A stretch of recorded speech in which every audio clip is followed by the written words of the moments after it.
Okay, I think we are live. What is up, everybody?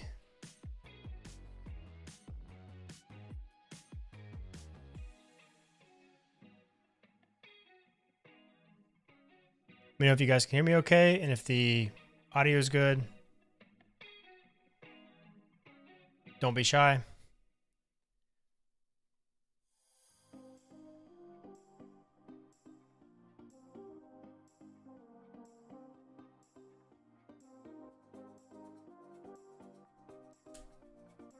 Nicholas, what's up? Welcome to the stream. Thanks for stopping by. How are you doing?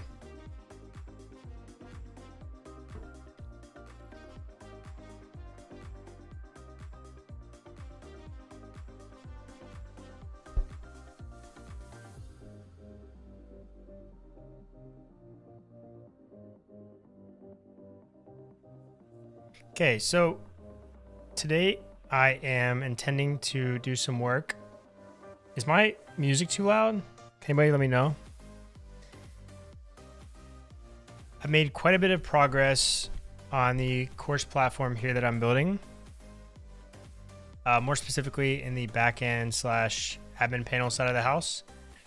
I've implemented a drag and drop system. I think we did that in the last stream, but I've enhanced it since then, where now I have these little drag handles, I guess is what they're called. And then I can rearrange all the different lessons here. I can rearrange the modules themselves. I can move lessons in between, into different modules. And all of this stuff sticks as well. So this is pretty cool. I also had this ability to add a new feature, add a new lesson right here really quickly. And then I can obviously, of course, edit the lesson still using the same tip-tap editor here. And then I also have the details. I think we had this last time too.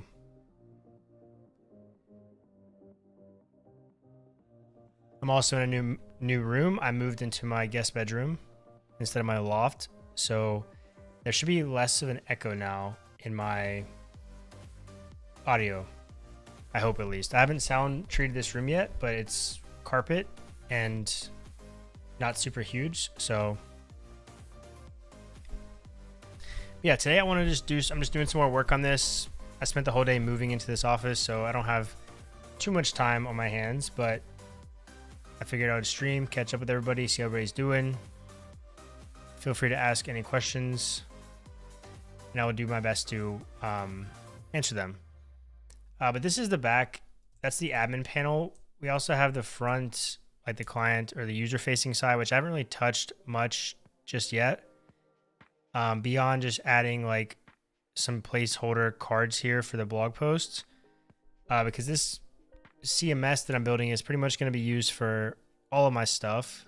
So for my blog, my snippets, my tutorials, I have pretty much an admin panel set up for each one of these.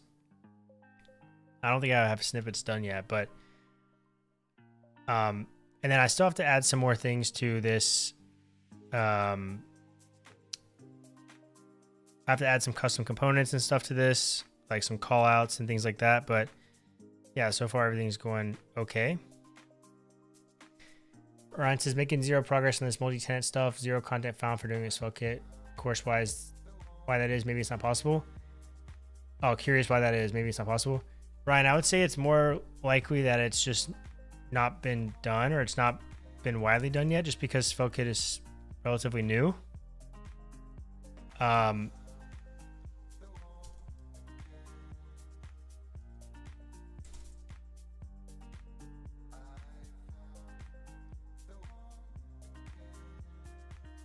Yeah, Nicholas, that is the problem I was having. It was like, it's just like an object, right? I'm pretty sure it was just like an object. But it's not actually an object, so it's not typed. There's a lot of like little issues with it.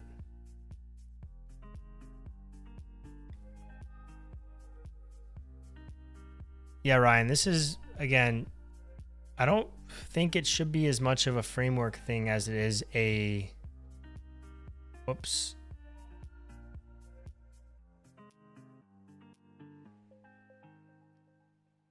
Are you going to stick with Tailwind and Daisy UI or create your own CSS framework? I'm using Tailwind in this project here, not. I'm using just Tailwind, not Daisy UI for this one. Yeah.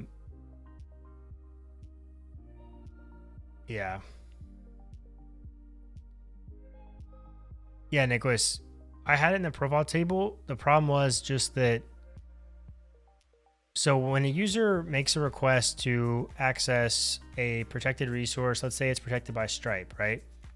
What I have to do is I have to not only query Suabase or the database to see if they actually are authenticated, I also have to make another request to get the profile and then check with Stripe to see if that profile customer ID is actually valid.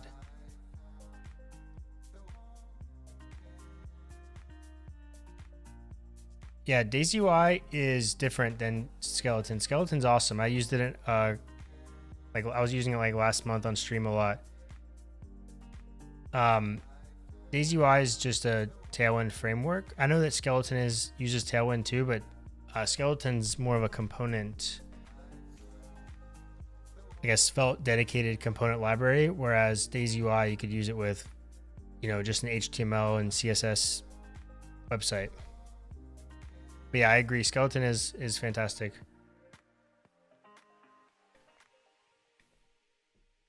I think they have the best component library right now for Svelte.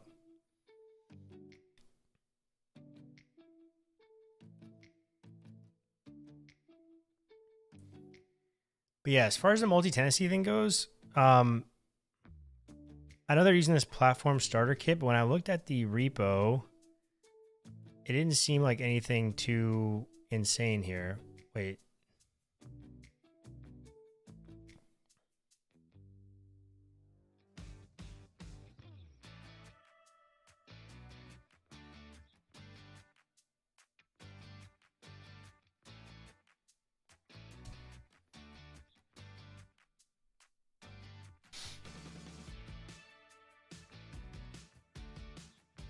Let me see. I'm looking to see what all they have going on here. So this is they're making an API call to Vercel's domains API.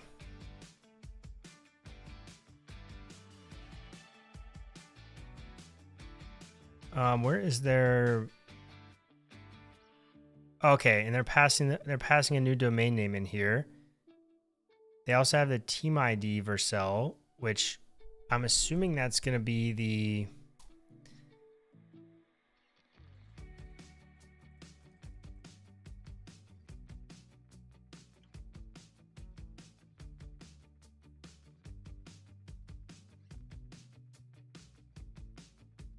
Hi Coco, what's up, man?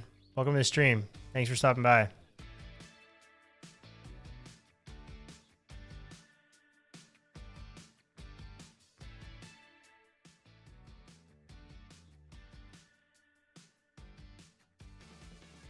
Yeah, no, it's provisioning a new domain.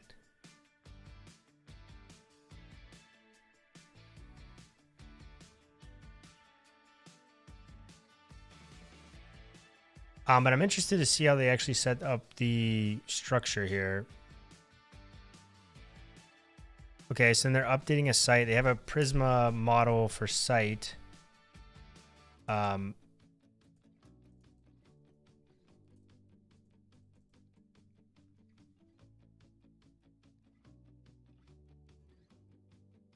Okay, so this is a site.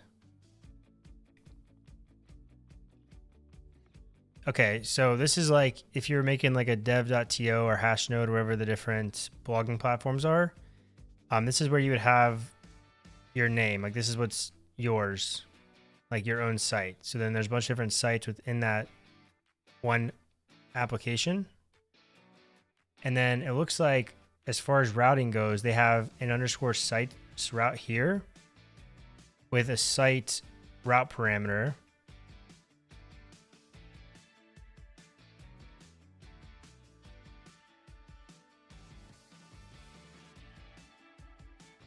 This is interesting though, this layout. What is this?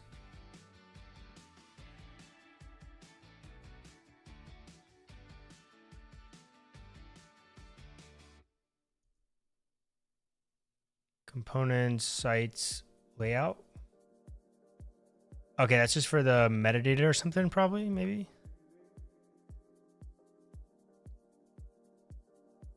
Yeah, it's for the metadata, it looks like.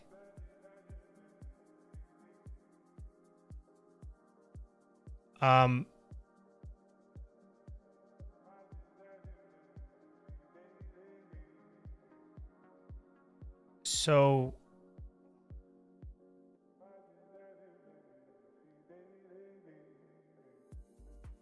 I see what you're saying.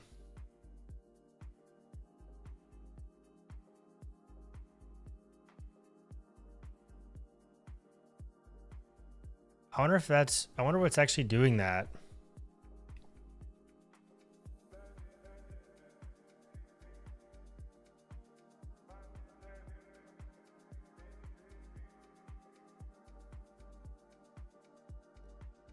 Okay, so this is where they're checking to see the site here, to see if the proper, like they're looking for that specific subdomain. In this case, they're just looking at the demo. I would assume that would have to happen in the routes.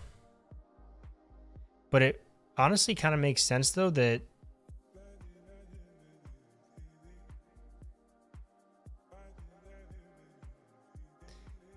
yeah, because it appears like Vercel is sending.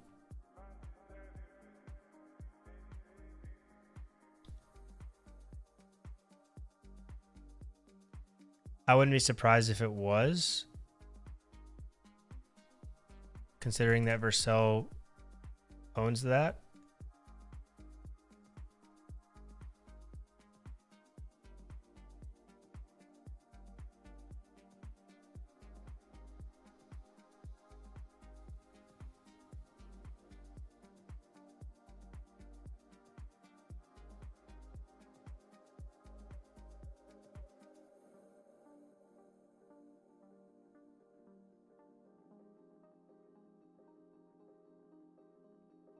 This is more so.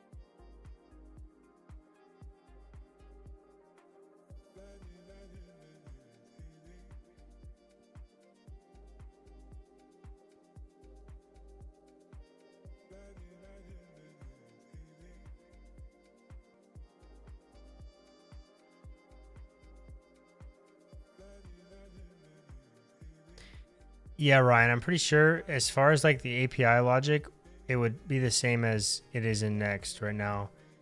Like if we look at their domain, they have this check here. Like I don't see anything that's proprietary to Next here. It's just middleware, but you could do this. These are just the request and response, but you can do this inside of just an endpoint. They're checking to see the domain. But I am curious as to how it routes, right? Because if I go to my name, if I go to hunter.vercel.com or whatever, how does it know to send me to that specific site? Unless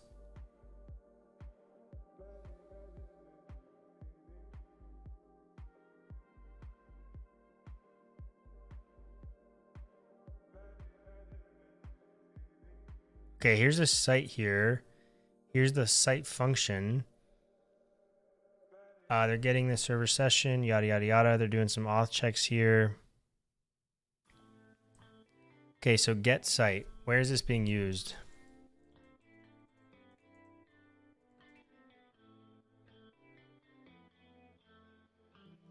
Get site.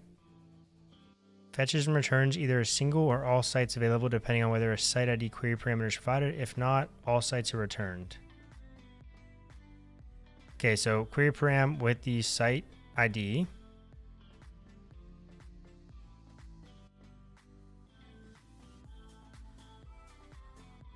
They're getting the site. They're returning the settings. Okay, creating a site. These are all their site operations, so actually creating your own custom site, right? My question is, how does this is like CRUD stuff here.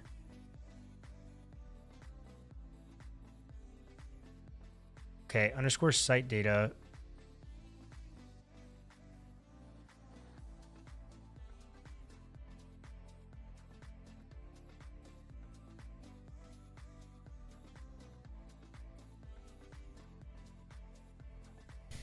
Honestly, now that I think about it, like, I don't know if this will be as hard as we're making it out to be. Because it should be a matter of like, so when I go to my route here, maybe I'm tripping right now. I'm just going off the top of my head. So give me a second here. When I go to my route route, which is actually in this main layout group, here, I would assume that the sites would have like similar structure. The concern would be when you want to like start customizing stuff, but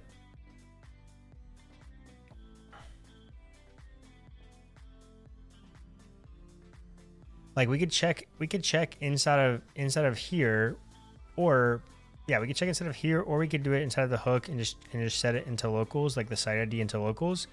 And then everything, all the data you're getting is for that specific site, right? And not for anything else.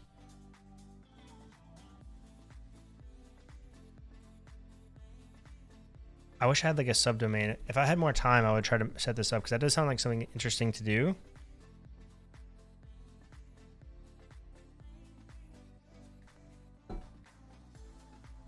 But like here, I can check, I'll just do it inside of my hook actually. Yeah.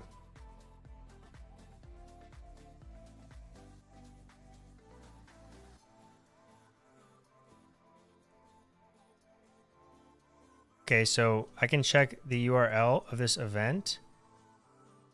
But the problem is that it's going to have that local.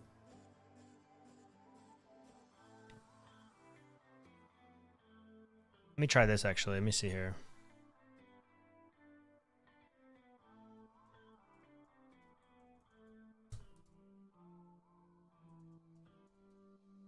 That doesn't work because I'm running on WSL.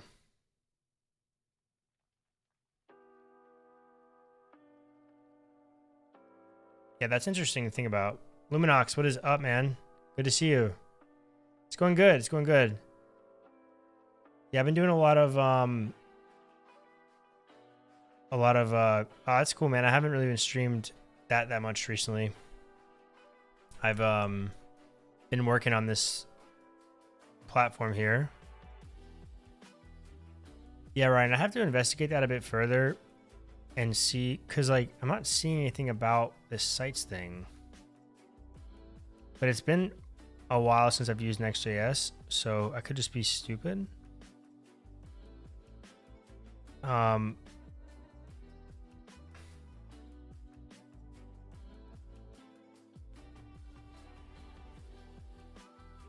But I'm curious, like I wish that the docs would explain a bit further other than like, here, clone this repository, here you go. Like I want to know how this is working, but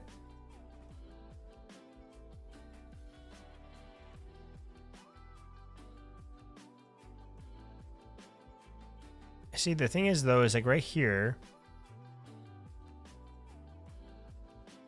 like they're getting the site from a URL string.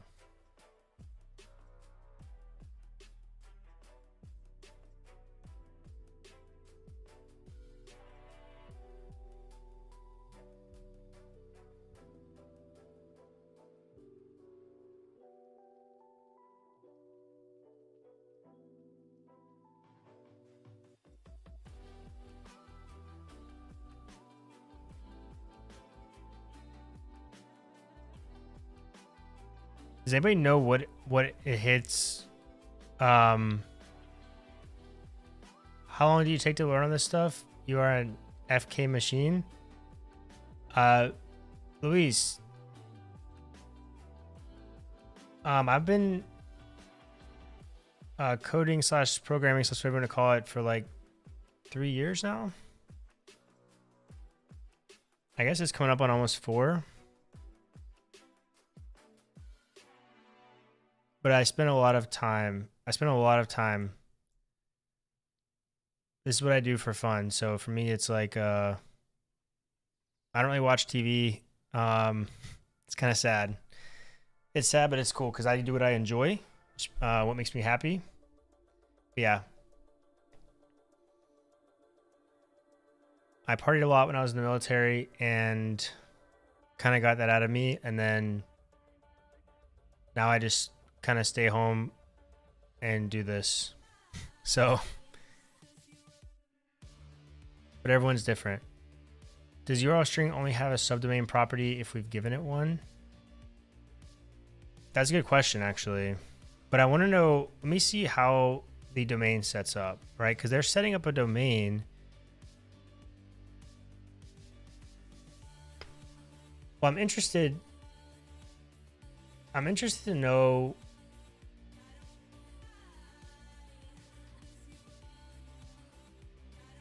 like what are they doing right here? There's a waiting response.json, but they're not doing anything with it.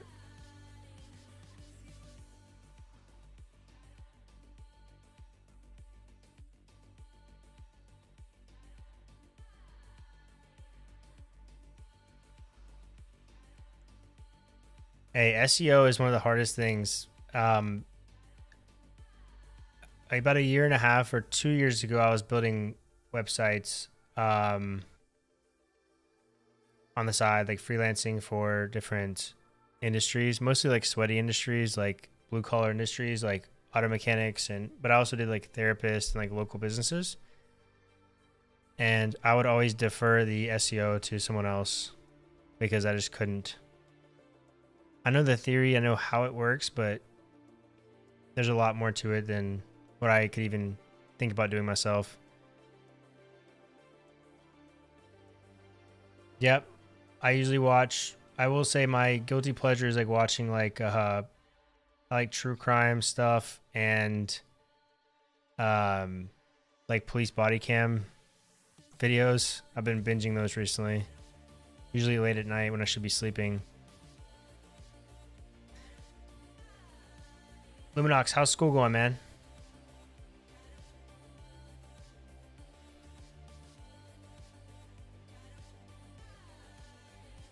Yeah, Ryan, maybe this weekend when I have more time, I'll look into, maybe I'll try to make a stab at it. Or I'll reach out to some people and see if I can figure out if it's even possible.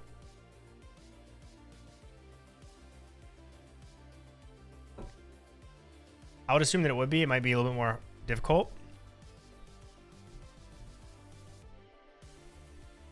But I can't imagine it being literally impossible. Italian class and English class? Yikes. You saw, yeah, I guess I just had English.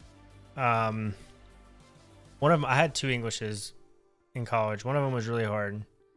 Not really hard. It was just like a lot of writing. So, and although I'm good at it, I don't like it. Like just the process of building up to start writing is like the hardest thing for me ever. Once I get on a roll, and this is before they had ChatGPT, so fortunately, Luminox, you got using Kotlin. I've actually heard good things about that. That's Android, right? Now, what did I want to do with this today? Just doing some little small work here. That'll be interesting. I'm interested to see what you're going to build with it.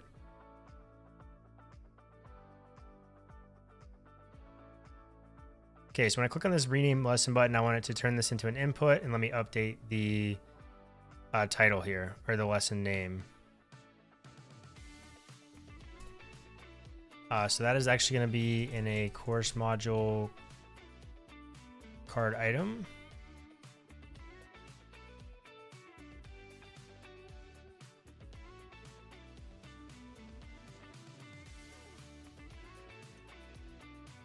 Okay, so then there's gonna be, actually just did this for the other one too. Where did I do that?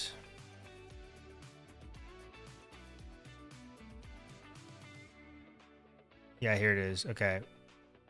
I don't know if it's the best way to make this type safe, but this is what I did. And it worked out okay.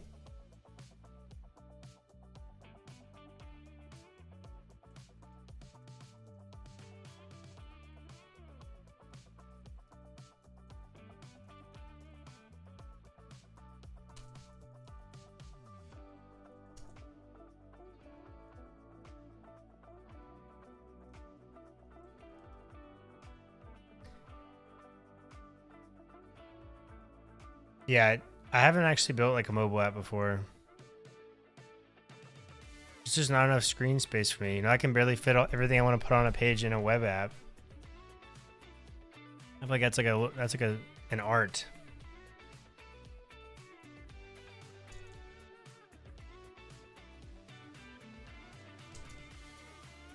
Okay, so oh yeah, that's where I'm gonna change this. Okay, so this is how I'm doing this here. I guess I'll add the delete as well.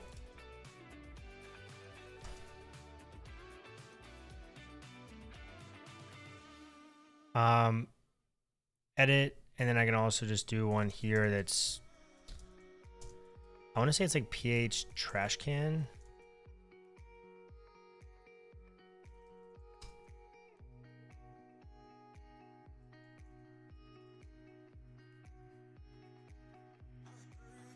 Phosphor trash can. I think I'm using mostly outline, so just trash.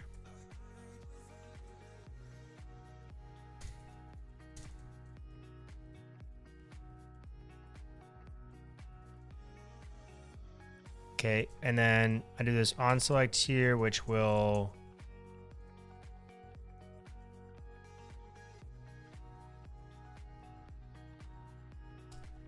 edit lesson. That fixes that. I shouldn't have to do this here.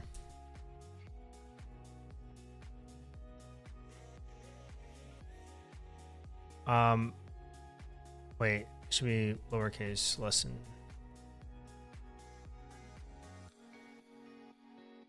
I'm gonna use Auth.js with my SvelteKit school project. Looks like they got more docs now. Do they? Last time you guys told me that, I spent like 2 hours a few weeks ago just wondering if I was just stupid or what. But the annoying thing for me was, I know it works. It was working, but there was like type errors everywhere. And it was giving me anxiety, so I had to stop. And on top of that, there was like the adapters were still coming from Next.js or Next.auth. So you're like importing things from all over the place. Yeah, like they said the API will change in the future. So that's the reason I haven't made a video on this yet. Even if it was working right now, I'm going to wait until they hit like a stable release. Because my luck, I'll make a video and the next day they'll update it. And then I'll confuse a bunch of people. But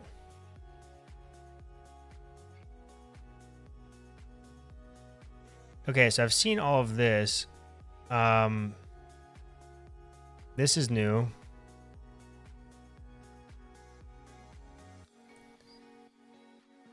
Yeah, they just show the GitHub and GitHub secret one. I was trying to do email or magic link session-based strategy, but I don't know about you, but it works on my machine, right?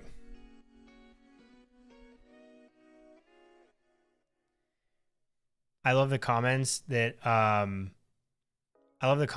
like, why doesn't this work? And then like a few minutes later, they reply to their own comment. They're like, whoops, I forgot to start my application, or whoops, I forgot to confirm my email. I love how Supabase keeps the API keys for each provider inside the Supabase app. I just import, there's a Svelte helper for Supabase, it's quite helpful. Oh yeah, that is how you should do it. I think they do the same here, right? Next.auth does the same thing. like they'll have, depending on which strategies or what providers you just decide to use, I think it will store all their different stuff in that table.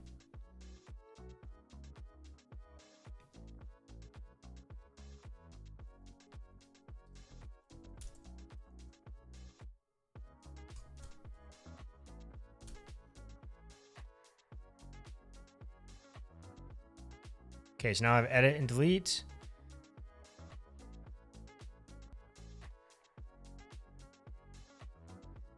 Nick, I agree with you there.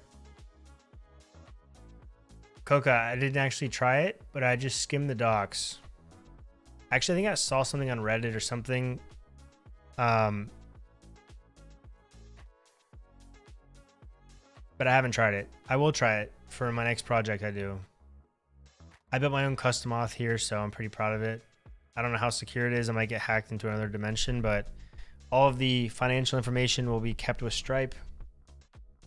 So the worst thing that someone can take is, and I'm using magic links for emails, so the worst thing that happens is someone gets free courses, but if they can figure that out, then they can have them. Okay, so what's going to happen is when I click on this, I don't remember what happens actually.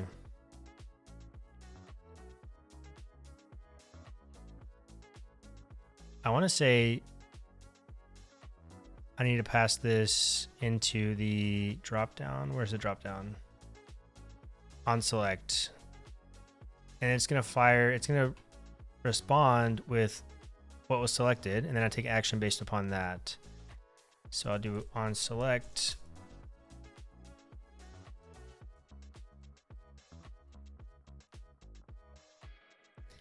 Exactly, Ryan. That's what I'm saying. That's what I'm saying. Now I'm just using session-based auth, so really there's no state stored in the cookie. It's just a session ID, and then it authenticates with Redis, or it just hits Redis for the session, and that's where all the actual user data is stored, which is really going to be just an email and a customer ID. That's it. Okay, so now when this happens, it's going to e.detail.selected is going to be edit lesson. So if it's edit lesson, then I want to edit the lesson, which means I don't have to set up some logic here. And I said that I wanted to have this be converted into an input with the value populated of the title. And then when I save that, so essentially it'll look like this. So really I could probably just rip this and take this logic here and use that. So let's actually do that. So I'm not wasting efforts here. I'm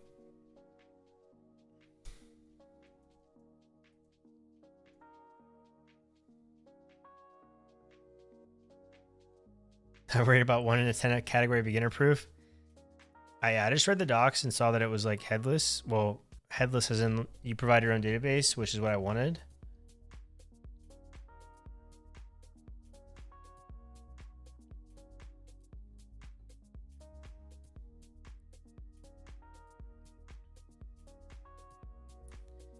Yeah, auth is one of those things. It's like the least exciting thing, I think. It's like one of those things you have to do, but it's just not really that cool.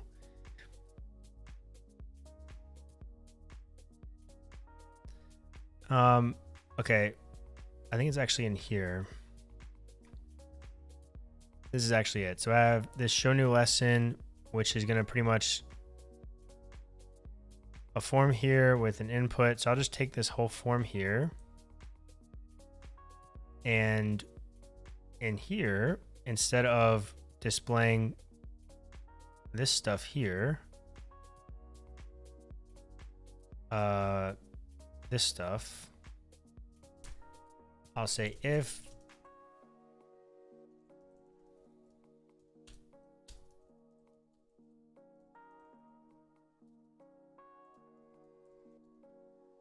and actually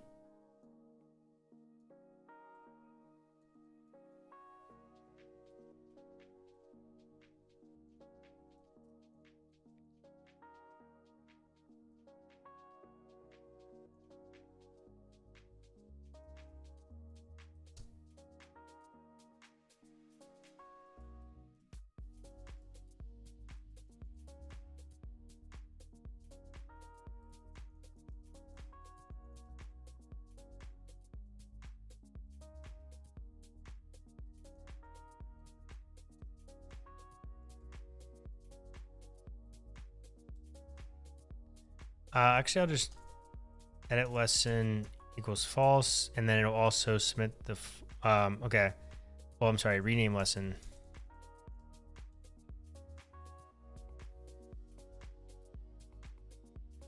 Yeah, I know Coca's a big Lucia fan, so he could probably answer that question, Ryan. I think you did say that it was kind of difficult for him at first, but I could be lying.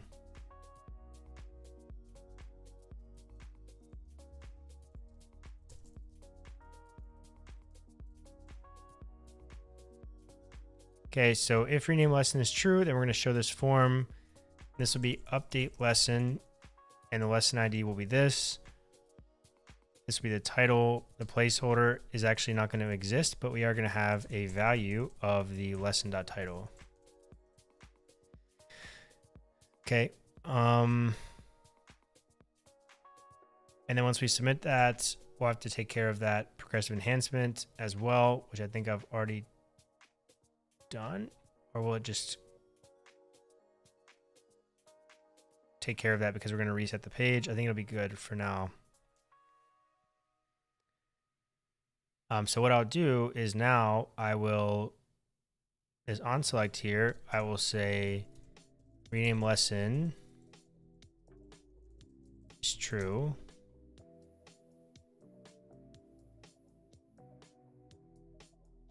There we go. Okay, so I'm submitting this to update lesson, and I think this is in the curriculum page. So we'll do curriculum. Okay, I don't have that here.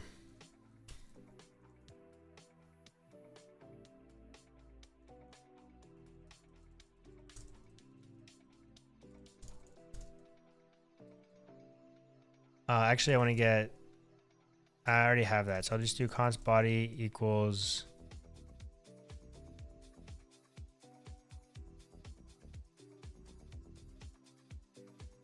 how am I handling this actually? Let me see how I'm handling this.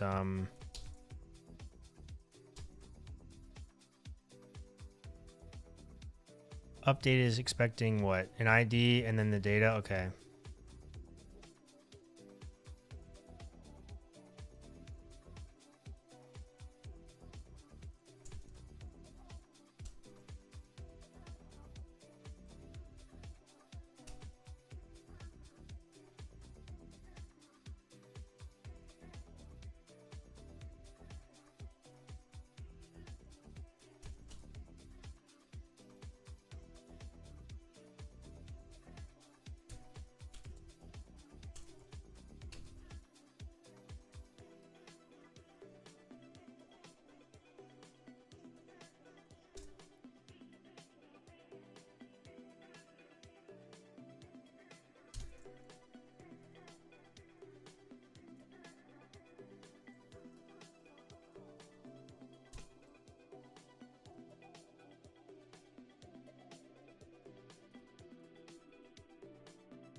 Okay, so ID is going to be lesson ID, and I'm going to convert it into a number. And then data is going to be body.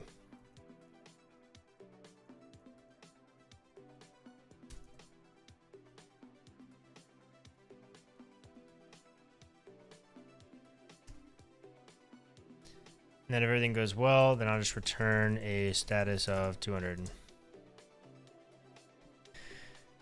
Why are you mad at me in here? Did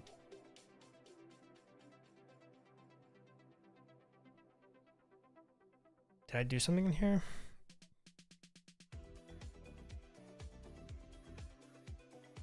Oh wait, I think I actually made something.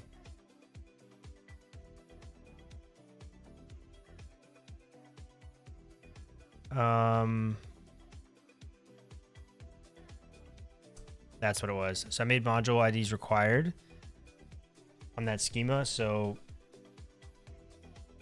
what does that create caller function? It's a TRPC. Basically just hits these endpoints here, these routes here that I defined. It's probably overkill for this project, but I'm just trying TRPC out. I don't know too much about it. other than its end-to-end type safety, and I haven't realized like a ton of benefits, but it is nice to be able to just pass in my, like, it's nice to have a, like, someone else tell me how to do this piece, right? Because in previous projects, oh yeah, no worries, Jory. In previous projects, I was handling my own validation, and I was doing it like 10 different ways, 10 different places. So this just allows me to keep everything consistent. At least in my own head, that's how I'm justifying using it right now. I haven't used too much of the client side yet, but mostly I'm just working on a lot of server side stuff at the moment. And then once I start to fix things up and make things a bit better, then I think I'll be able to use it a bit more. I actually need to await this. Okay. Boom. So that should update that, and then we should be good to go. So let me just make sure that I'm actually, and lesson ID is lesson ID. Okay, post request. Boom, boom, boom. Okay, so let's just edit this one. Whoops. I can already edit the title here.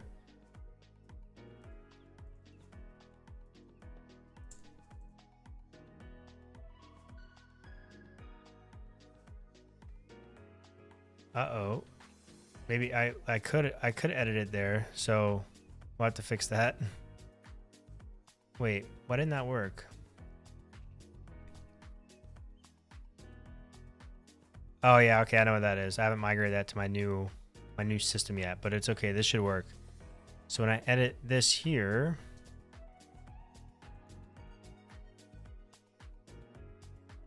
now it updates. And then I'll set up the delete route as well. This is old.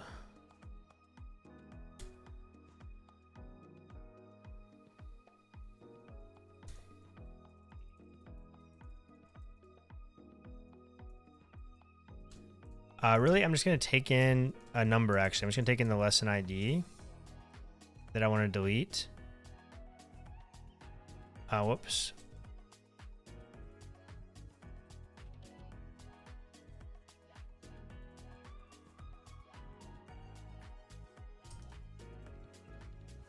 And we'll just do prisma dot lesson dot delete where ID is equal to input.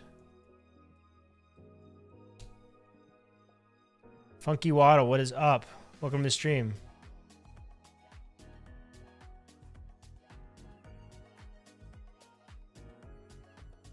Holy fuck, the sub count. I know Luminox is pretty wild.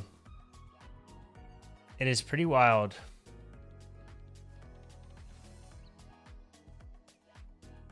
I feel very fortunate. I haven't got an immense amount of hate yet, which is weird. But yeah, I know. It feels like, I mean, I think like 4 months ago I was at like 1,700, I think. Yeah, let's see here. So,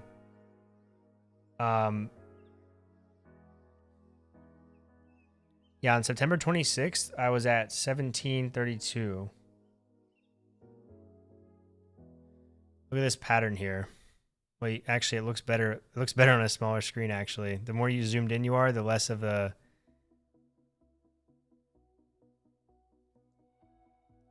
Yeah, right? That is true, Luminox. You are the hate all I need. The clickbait red arrows? Yeah, right? Hey, that was my best performing click-through rate video to date. And all I did was add a stupid red arrow.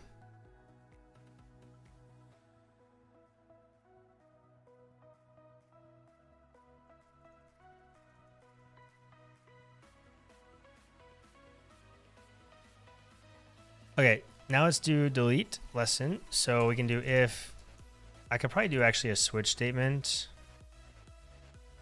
I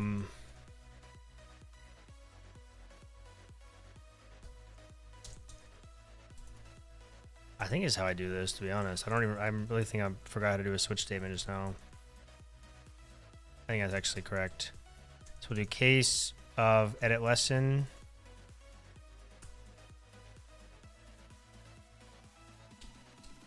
This might be a bit excessive for this.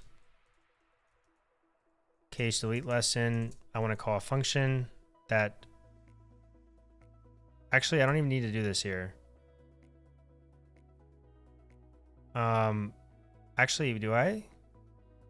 No, I can just make that a form. Actually, I don't know how I can do that inside that dropdown. I'm using the drop-down menu from Svelte Headless UI from Captain Codeman.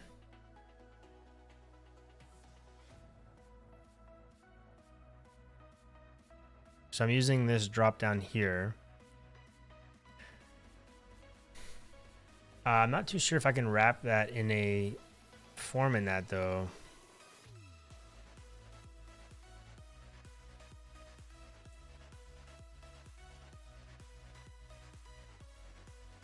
I could, but I'd have to wrap them all in forms. I'll just try to do some client-side magic here. Actually, it's time to use TRPC from the client, so let's do it. I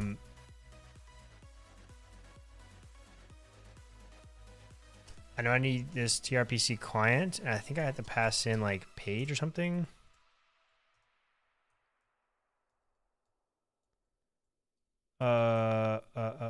Let's find out.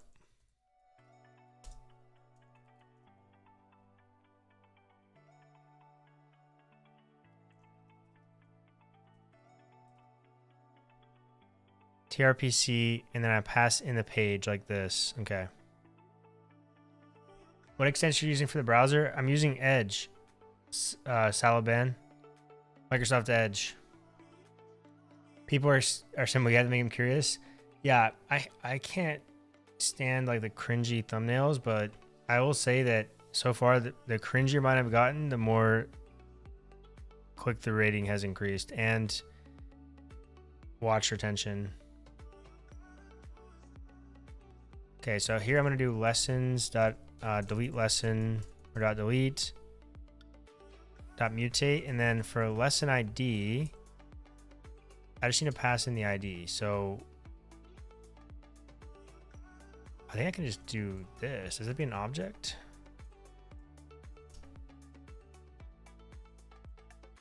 I feel like I need to await this.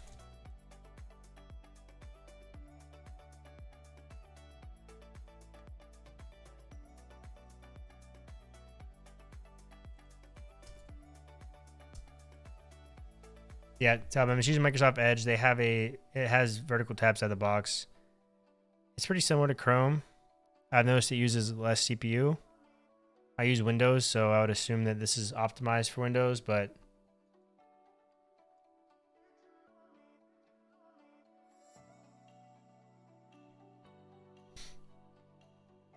okay, so I don't know if this is gonna work. I have no clue. Honestly, I should probably realize how this is actually working. I should probably learn how this is working a bit better. The interesting thing though, I'm assuming this init, so what I'm passing in is the page. And then I'm assuming it's getting some stuff from that page, like the URL and fetch. Okay, so it's using fetch. But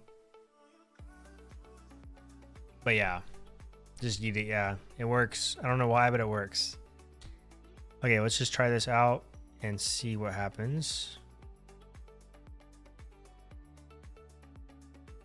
I guess I probably shouldn't. Like, what is this going to return if it's good to go? Like, if it works, how do I know if it works or not?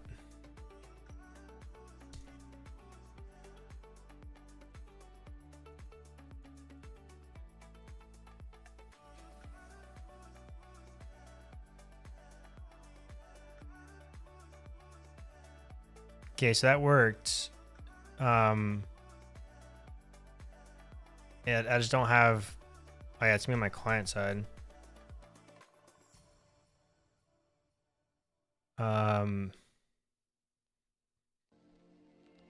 Yeah, Dwight, what are you working on? I'm working on my own custom CMS. slash website slash course platform slash blog backend.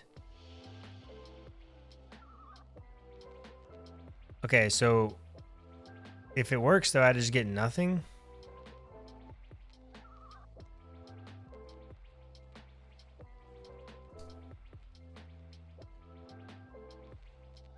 Okay, so okay, I get the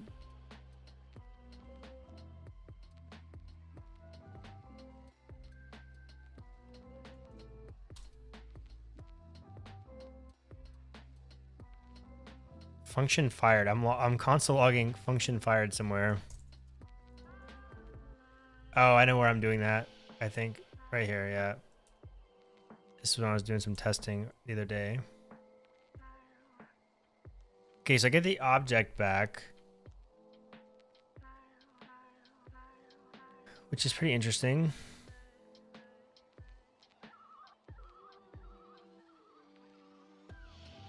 Yeah, I see what you're saying.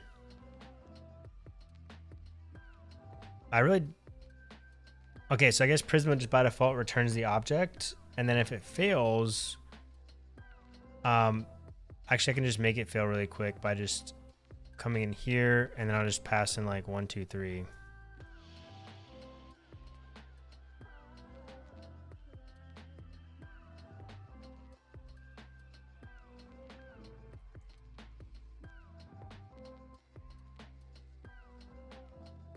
Okay, so I actually need to put this in a try catch.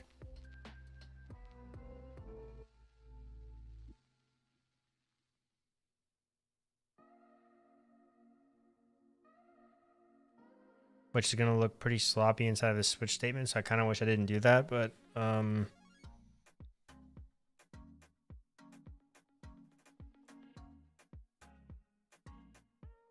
also heard switch statements are bad. Is that a fact, or is that just an opinion?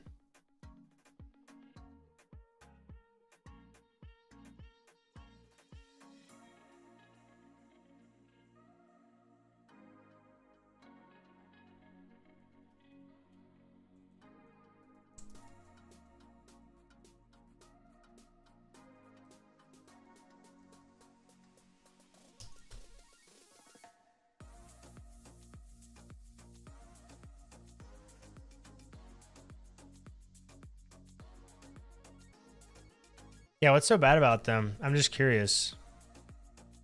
They require more resources, or I think in certain cases, like if there's a bunch of values that I'm trying to check against, I usually use that, but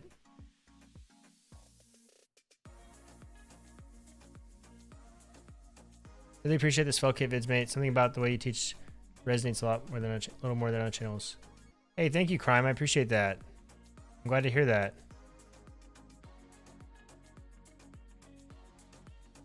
Arun Zeto, there is not currently a way. Somebody might have like a plugin or an extension or something that can handle that, but right now that's the way it's done.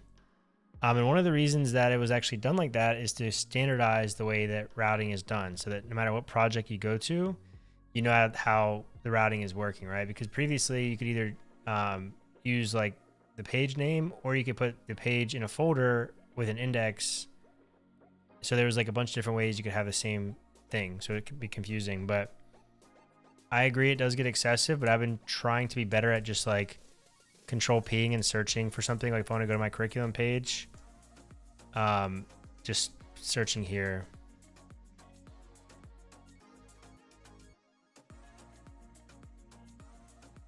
I cover the methods should do one thing and one thing only mentality, and if you have a switch statement, it means you're doing more than one thing. What about like ifs then? Like how do you handle an ifs? I guess in this situation, right? So this, when I click on one of these drop downs, it fires an event, right? And I can only pass a single method or a single function to this drop down menu. So therefore I have to be able to determine which one I actually clicked on. Do you have a video on TRPC on Spellkit? No, Salaban, but there is a good example. Coca Koala is going to kill me for not remembering this again. I think this is it. Yeah, I think this is it. This is kind of the example I went off of here. And then I'm also using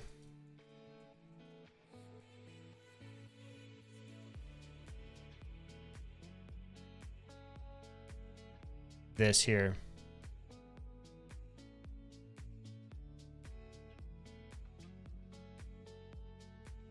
Yeah, that's Jory. That's when I tend to use them, is during the enum type of yeah, RN Seto. I think that's kind of the direction that a lot of these frameworks are going. I don't really know exactly all the benefits. I know one of them is the fact that you can co-locate components and other things related to that page in that directory. Even though I still don't do it, I probably will eventually, but right now I still put everything inside of like a centralized components folder, and then I break it down. Like I have over here, I have like article components, course components, lesson, modules, navigation, tags, yada, yada, yada. And then I have like other random shared admin components, and then form, and then these are all just like other components. Salaban, no, I would say you never actually need TRPC. It's more of like a, hey, I want to use it.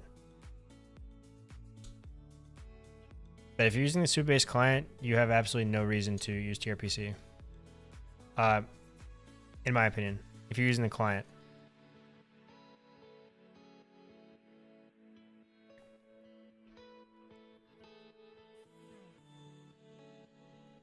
Did I get an error there? Did I try to delete one of these? Let's see. Okay. That's fine.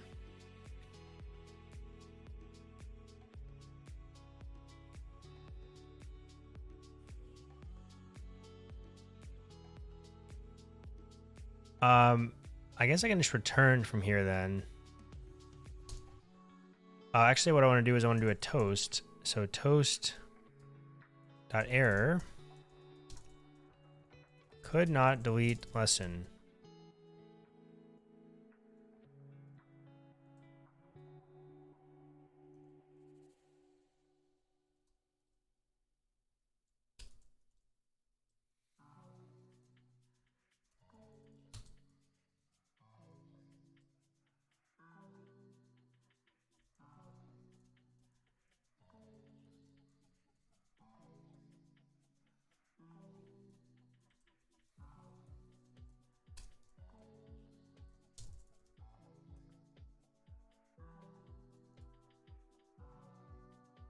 Let's try this out again. Actually, I need to fix my thing here.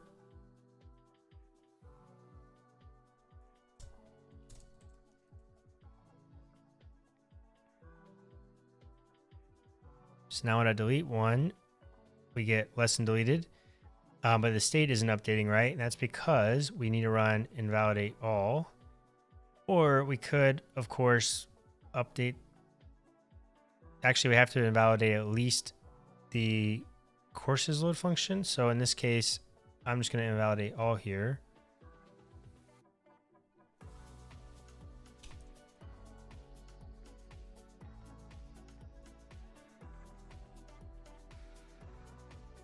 And if I refresh now, it's going to be gone, but I want it to be gone now. So now when I delete, it goes away.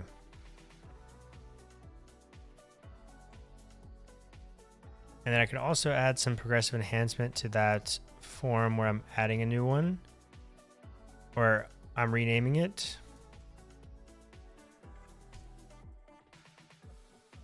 What do I need to do here? I basically just need to make sure that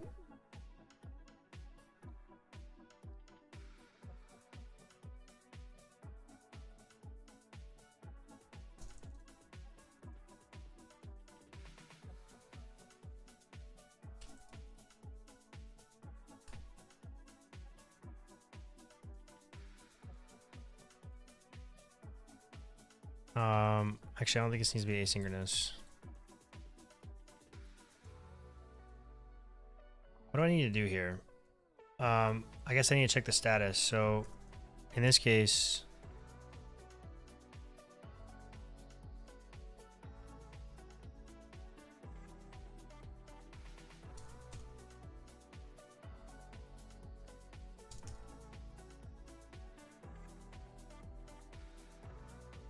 hey, Toaster Wave, thanks for the follow. I appreciate that. Case of success. Then we're going to do a toast.success. Successfully renamed lesson. And actually, I don't want, this is not okay. That should not be there at all.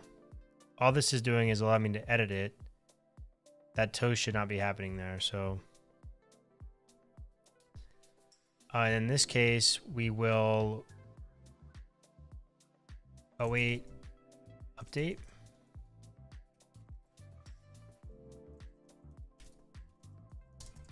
Case of failure, we're going to do a toast.error. And actually, I'm going to have a message. I think my result should have a data.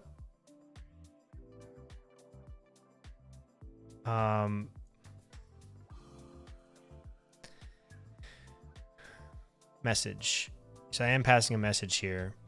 And in all reality, actually, I'm not. But I am passing the errors here and the data back. So that would be more of like a form validation thing, but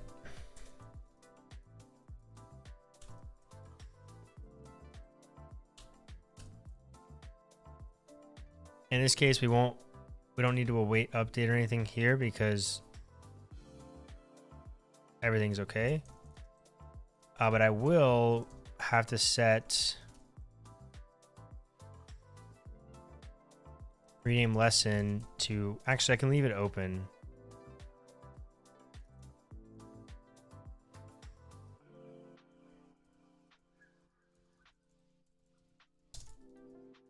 I shouldn't get this because I'm catching errors. I shouldn't get a case of error, but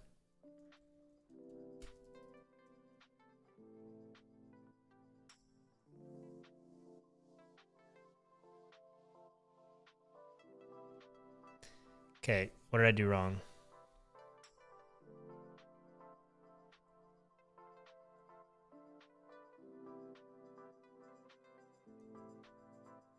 Oh, I left something open down here.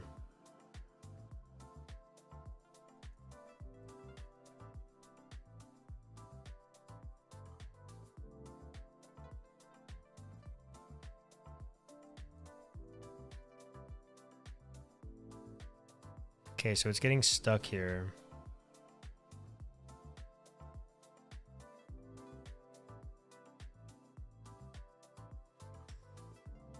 Oh, wait, whoops.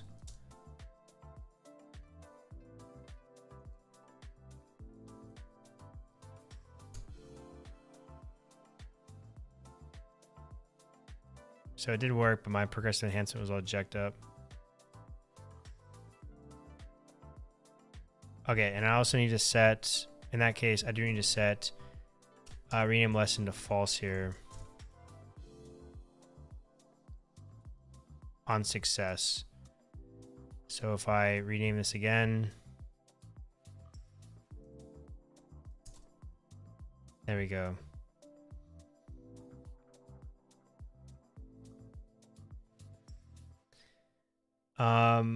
Okay, cool. So that's good. So rename lesson.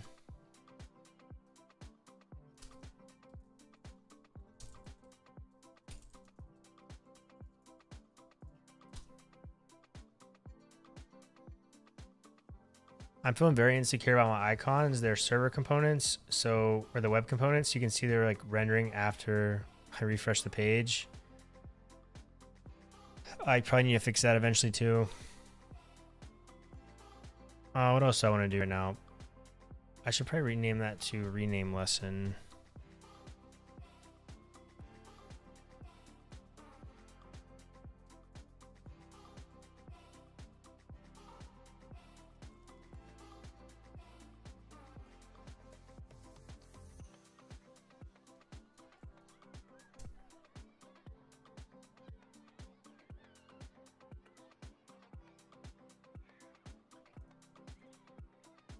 Okay, cool.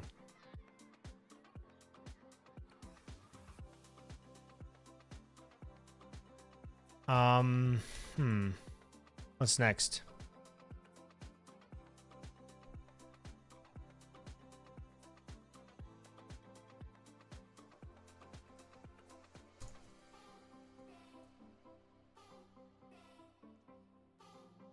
What do I want to do now?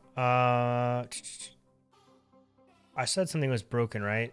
A minute ago. I think it was when I was editing the lesson, the title.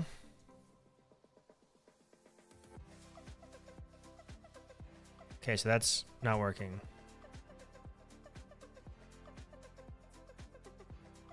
Not sure why, but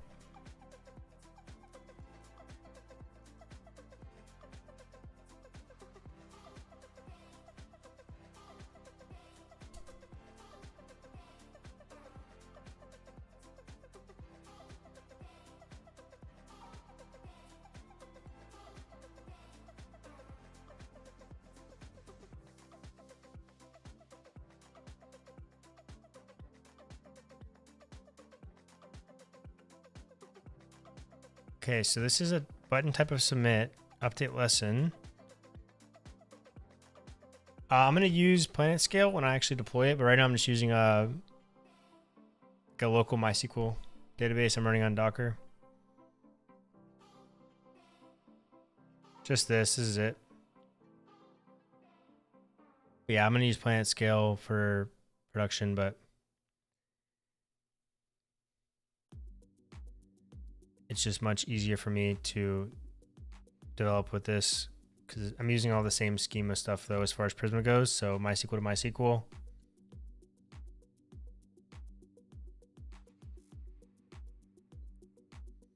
I'm not using Daisy UI. I'm using just Tailwind. I have my own theme set up here. Been doing quite a bit of manipulations. Okay, so this button should submit, this form, which goes to update lesson, which takes in the form data, updates, updates the lesson.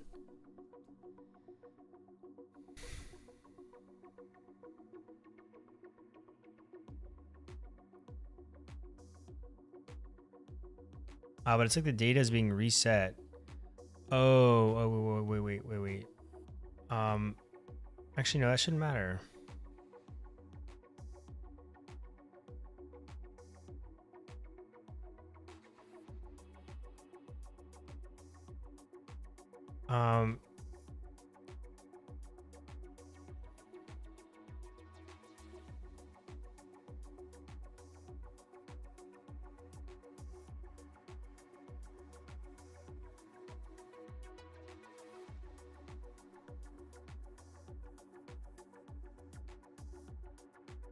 Did I use some type of tool to pick the colors?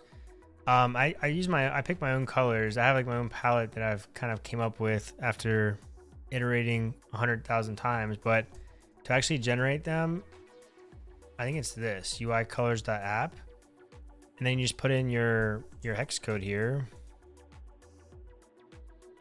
and it gives you this nice like Tailwind. You get a Figma SVG. You can just paste into your Figma, SAS, CSS. But I think I modified mine quite a bit but this is a good starting point.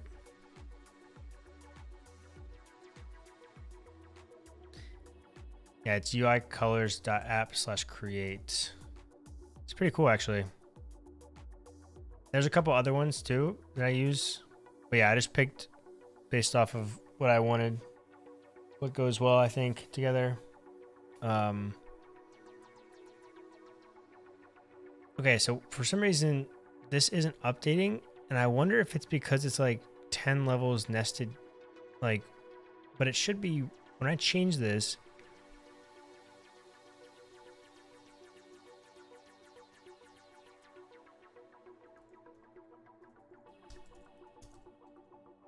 okay, so let's just take in the form here, and I'm just going to console log the form. Yeah, no worries. Of course.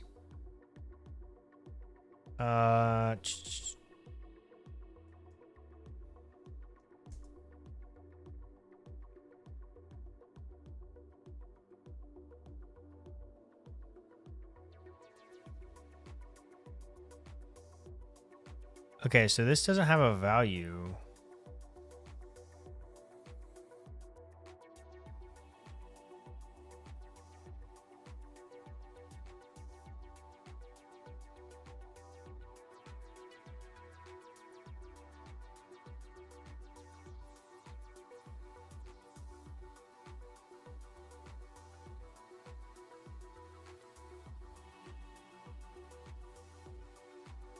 Oh, wait. Hold on.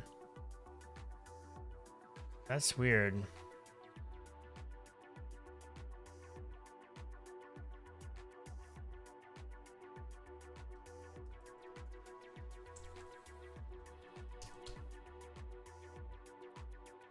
Okay, so this has a value, right?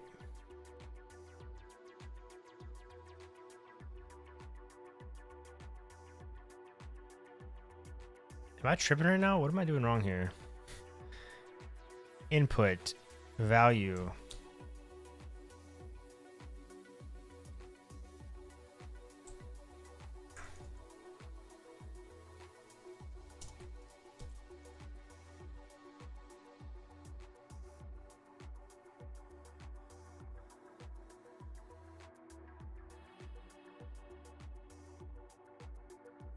What?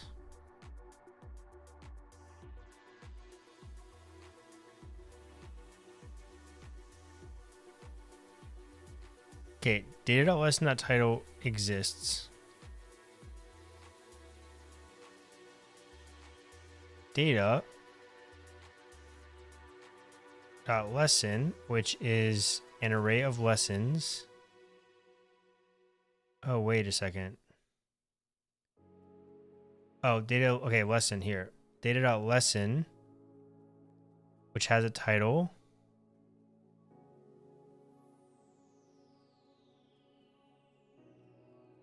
So why is this not... The interesting thing, though, is that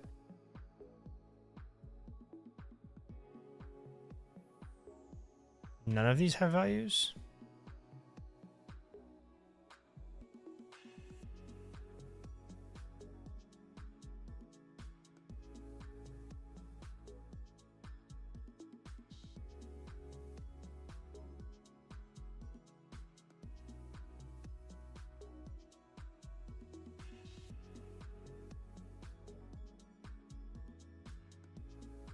But they do have a value, though.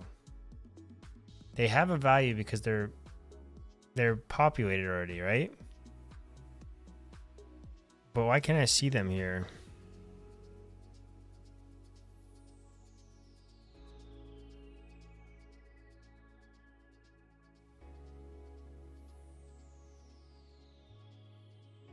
Okay, so these have values, but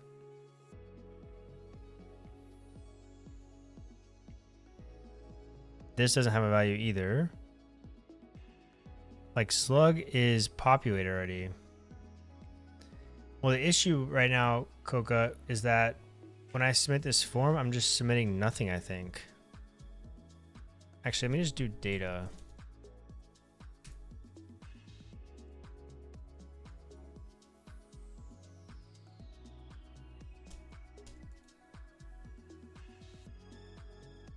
So basically, I'm updating this title, and it's not actually updating.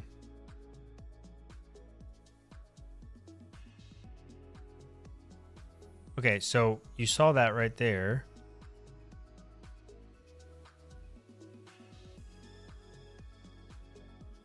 For a quick second, I was able to have a title, right? But it's not being submitted to my server for some reason.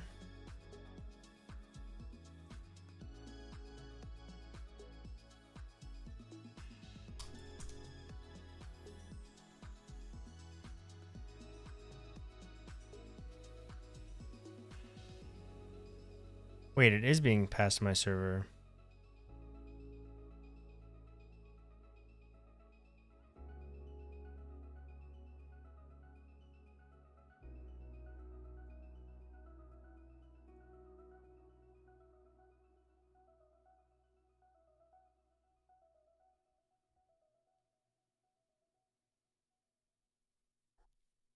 Hey Ricky, what's up? Welcome to stream.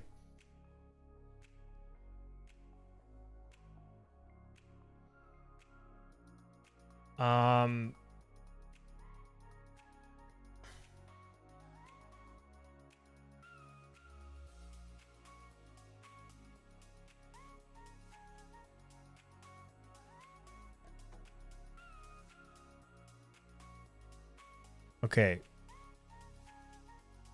So it gets to my server. It has this correct title. When I refresh the page, the title is back to what it was before, which makes no sense to me.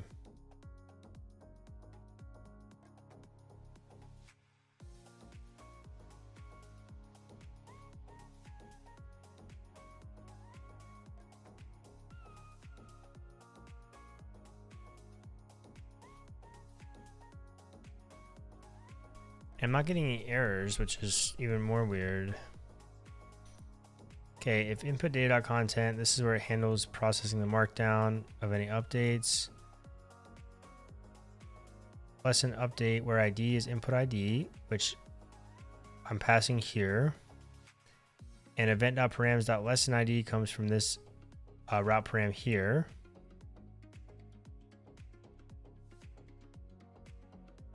It's fine.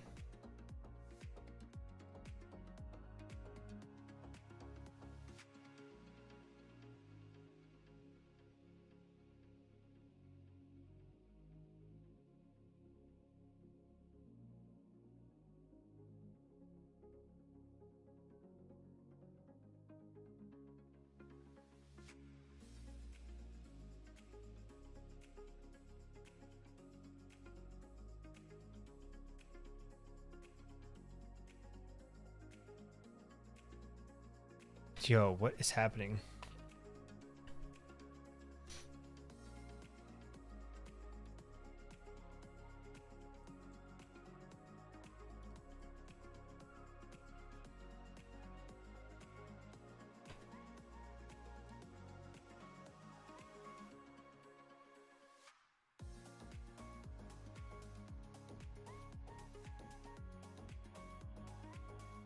Don't forget to like the stream if you like me being confused.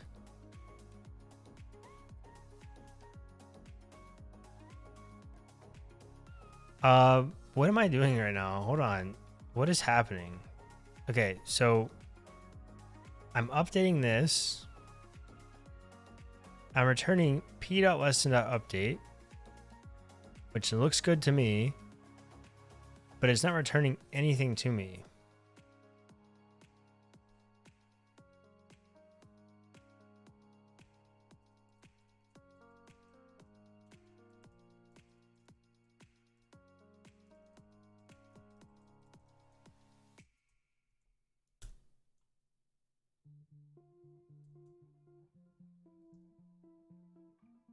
Okay.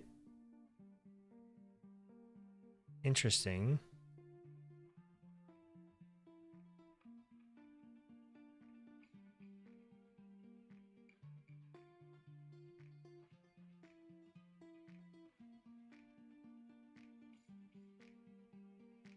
I think I had to specify a return type. I haven't been specifying return types anywhere.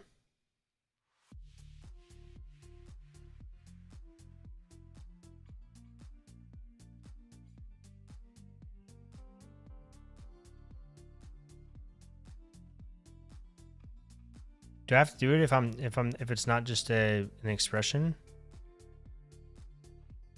Like here.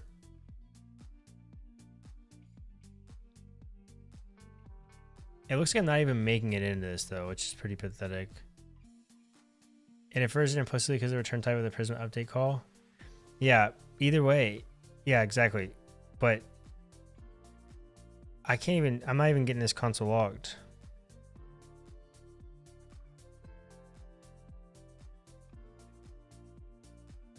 Let me just make sure I'm not caller, create context, lessons, update. It's like it's breaking before it even gets here. Well, you know what that means? We restart.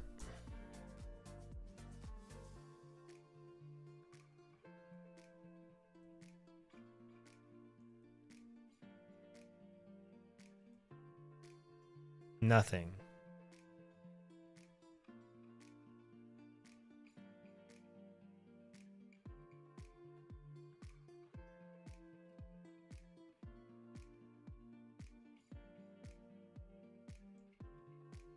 But it should matter though, right? It should matter. Either way, I should be getting... maybe it does matter.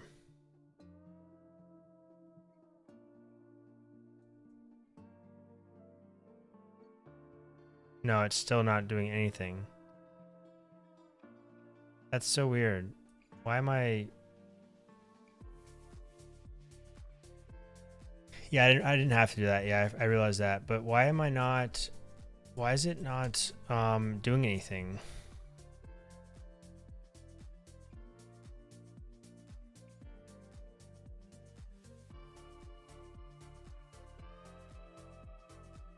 Hey Simon, what's up? Welcome to the stream.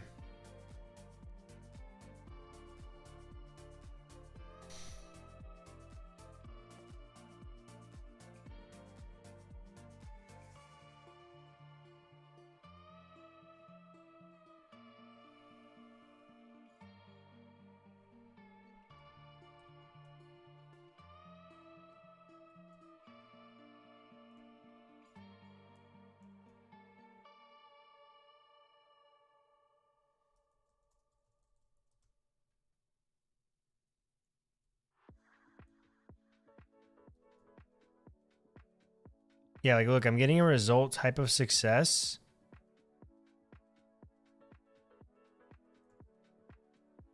Console's not showing anything. So I'm getting a result type of success here. Right? But I'm not able to see anything happening. Oh, I wonder if I broke something with that weird stuff I was doing earlier.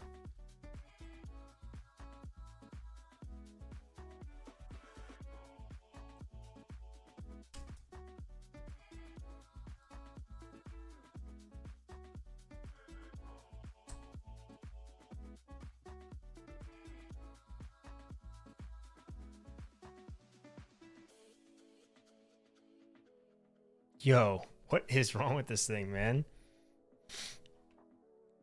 All right, it's gotta be something stupid simple that I'm just missing. But I should be able to hit this here. I should be able to hit this here, but it's almost like I'm not hitting it.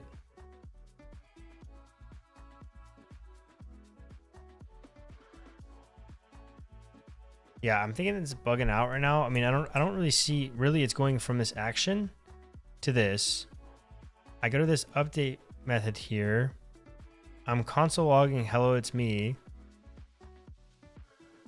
Like, I'll put this at the top even. I don't get anything.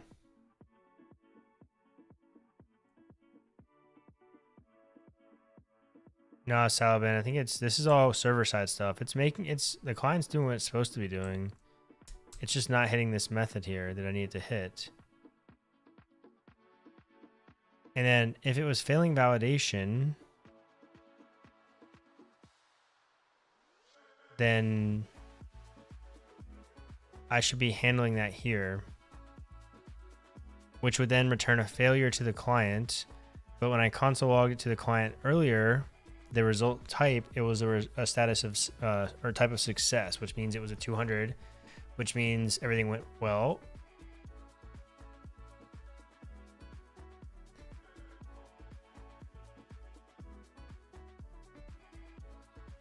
The wrong action on the client.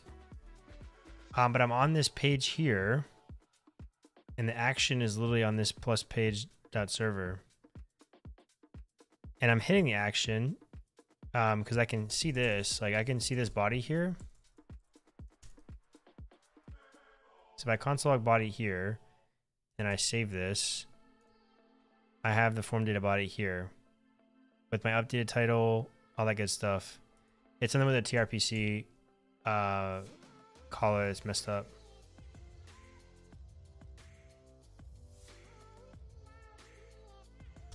Oh, what did I just do? Whoops.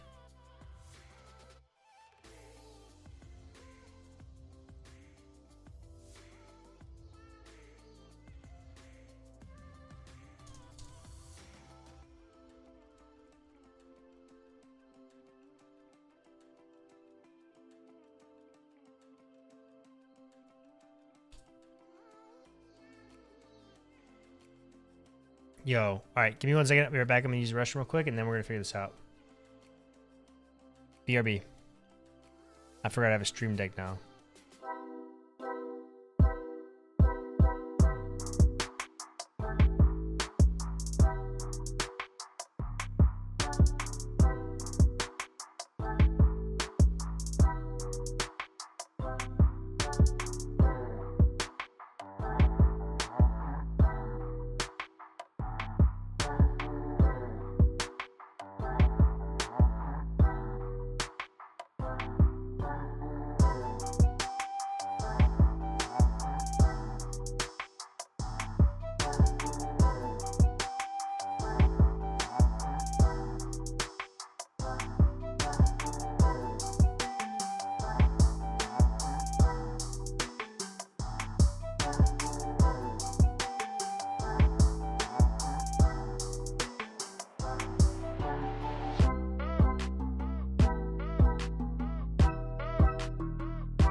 Okay, be back.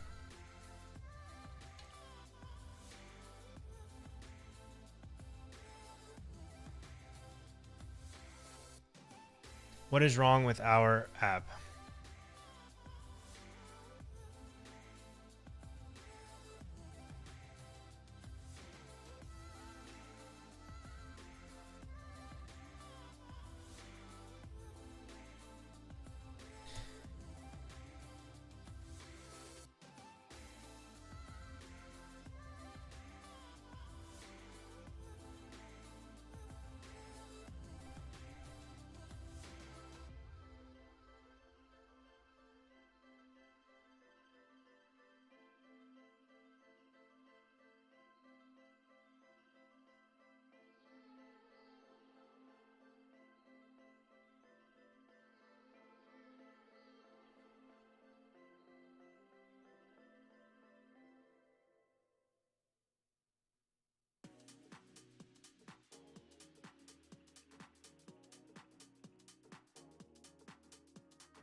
Yeah, that should return a promise with a lesson. So I should be getting something here.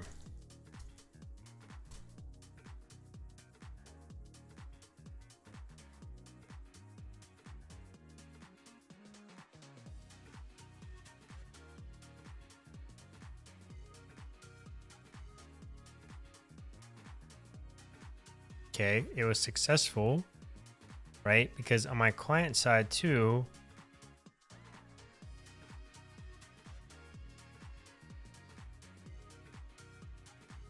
in the case of success, it closes the dialog, and if there's a dialog open, and then it does a toast.success, and then it does this stuff. But I'm not getting anything back from this caller.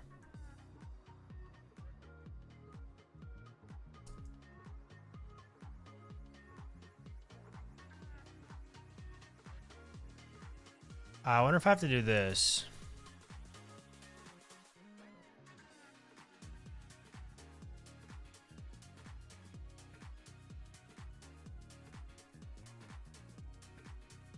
I shouldn't have to, I don't think, but let's just try this. Actually, that doesn't make sense because I'm not even making it to this.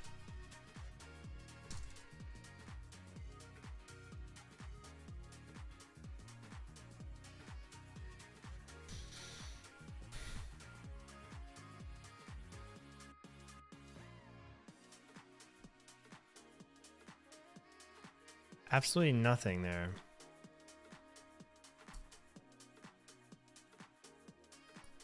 Any thoughts from the chat?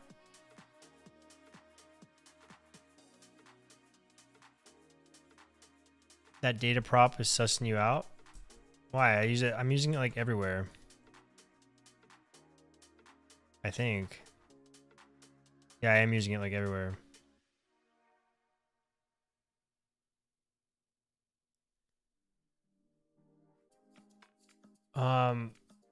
It's pretty strange. Why is no modules red?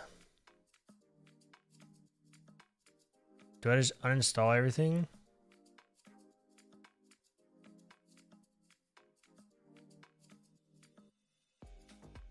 Because I really just don't know what it could be at this point right now. Because like it's literally not even calling this.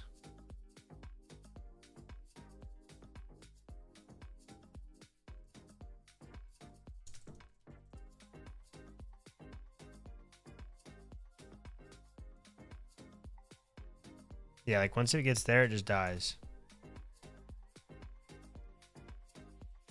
Hey, Salabin, yeah, if the schema validation were to fail, it would catch the error. So let's just see that. Good point. Let's just check.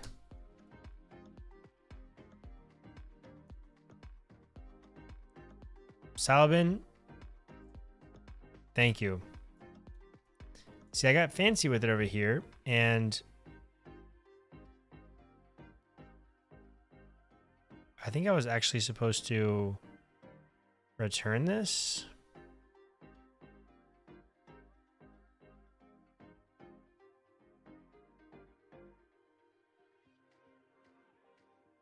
Yep, yep.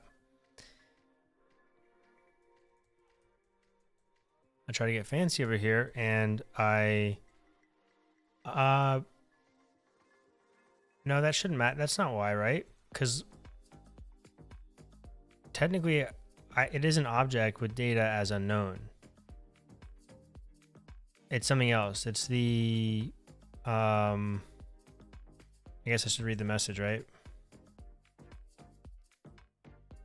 For data and video URL.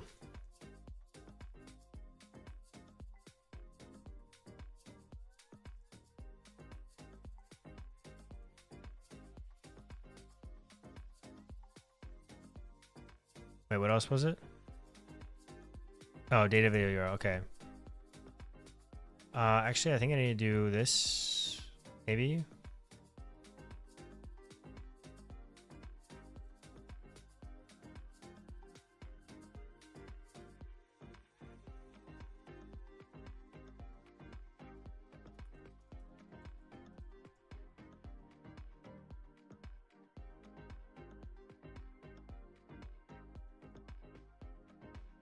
God, I can't believe I spent that much time and it was this.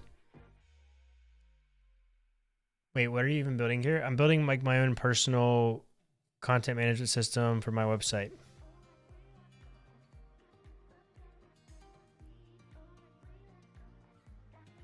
Been working on it for the past month or a few weeks at least. Yeah, so I have like, I'm going to be able to put my courses on there. I'm going to have my blog, my articles, my tutorials, my snippets, all my stuff. Wait. Okay. Expected string received undefined. I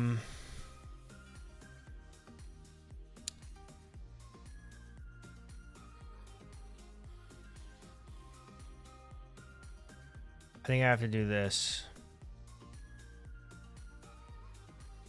which is very strange.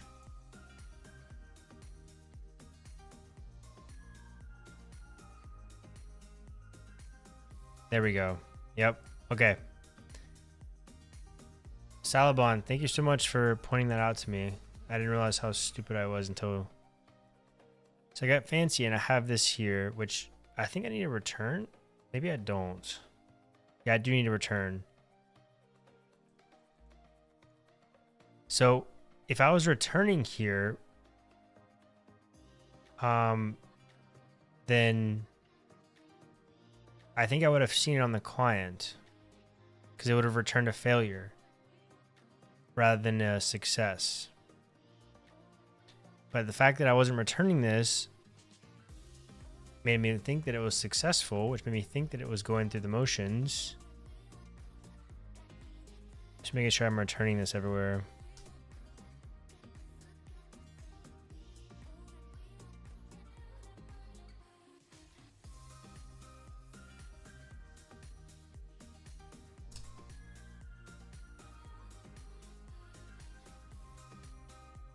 Okay, so that is resolved. We are crisis averted.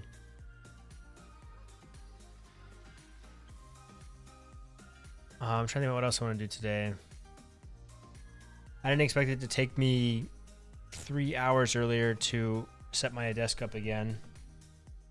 Does anybody else dread moving your desk because you have so many cables and you have to unplug them all? And then I was inspired. Like, my desk is like spotless now. Like, all my cables are perfectly hidden. Because when I started doing YouTube, I bought this mic here, which isn't like a USB mic. I have all this crazy audio stuff going on over here now. So there's cables everywhere. And the audio cables have to be ran a certain way. I didn't realize that I can't stick the audio cable up against metal or else it's going to introduce static into my mic. Are you using 2 PCs to stream? No, I'm not. I haven't had a need to. My current PC is pretty solid. I have a second PC. My girlfriend uses it, but she rarely uses it, to be honest. But I gave it to her, my old gaming PC. How do you check your properties anymore on Windows 11? Let's find out.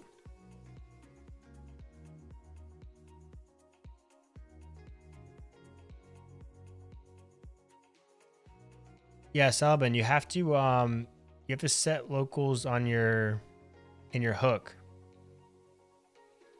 So in the hook.server, you can see here I'm setting event.locals.session to something. And then when I access it in layout, well, I'm actually in the layout server load. Yeah, I was curious. I've heard people use 2 PCs for streaming though, even just not gaming, but I've always wondered why, for not gaming, why I would. I did find out I was running the other day. I think I may have been on a stream. I don't remember if I was or not, but I found out I was running like I've been running like a telemetry database, well, InfluxDB, for like a work project, a work lab project, I guess you could call it. I was labbing for something for work, and I was just streaming telemetry data to this database without a default retention period or a deletion period, and it was taking up so much space on my computer, and I finally deleted it all. What am I trying to look at? My specs, properties. Yeah, this is my specs right now. I don't know if it's going to show anything specific, but anything personal, but if you want to claim my warranty, go ahead. You can't see this probably because it's so freaking small, but I actually have more RAM than that. But I think I have to. I bought RAM. My RAM isn't the same type,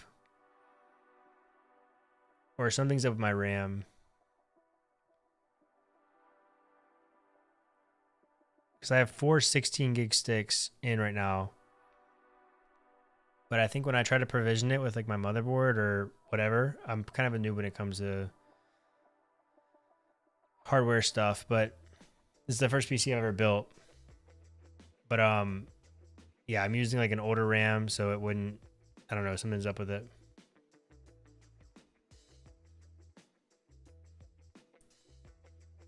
Yeah, Salaban, you gotta watch my my hooks authentication video. Whoops. I kind of explain a bit in more detail about what hooks are. This one.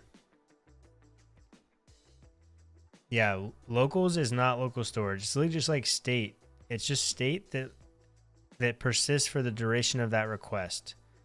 So you can set it when it comes into your server through the hook, and then you can consume it on your layout loads, your actions, and all that good jazz. But yeah, it's not local storage. If anything, it's like the opposite, because local storage is like client stuff. This is all server.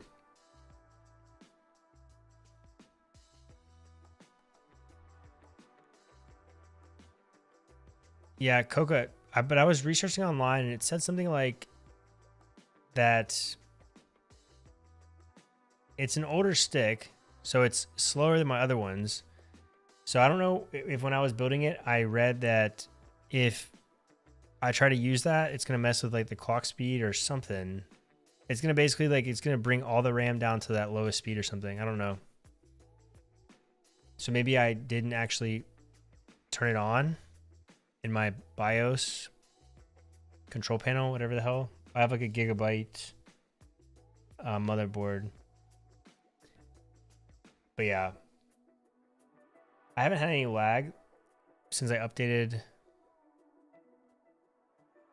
No, I purchased 3. I purchased the 3 that I have in right now together, but I had another 16 from my I took 16 from my previous PC.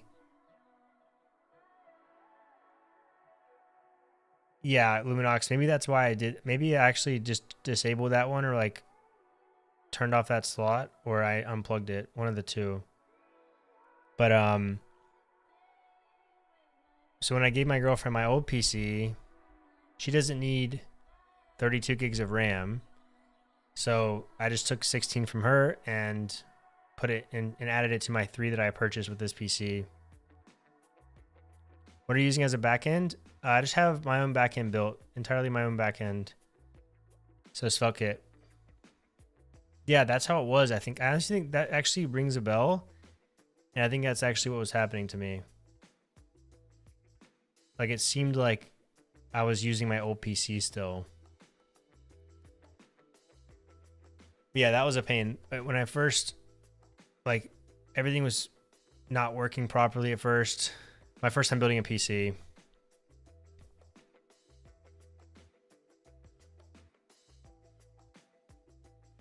I noticed that blue dot on the GitHub clone button must be a bug. Which one?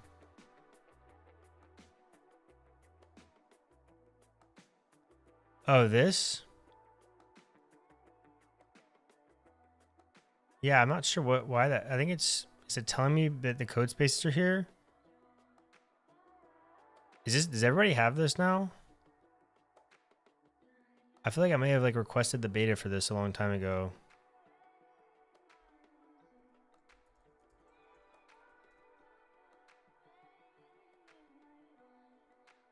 Am I paying for? I better not be. I don't think I'm paying for this.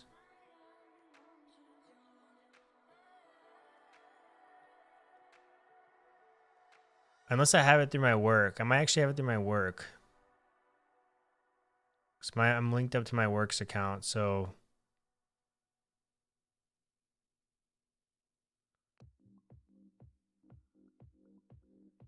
Oh, you saw it on yours as well? Okay, cool. I've actually used. What was I using? I was using like the Docker development containers. I just don't really understand I guess I kind of understand it to maintain like a consistent development environment if you're working with like a big team, but this is the boot times and setup is like 15 minutes. Let me try that actually. I just want to see. Can I do this?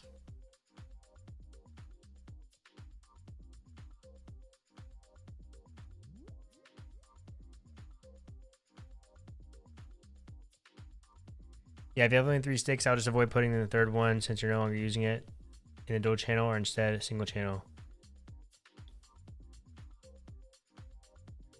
Oh. So right now I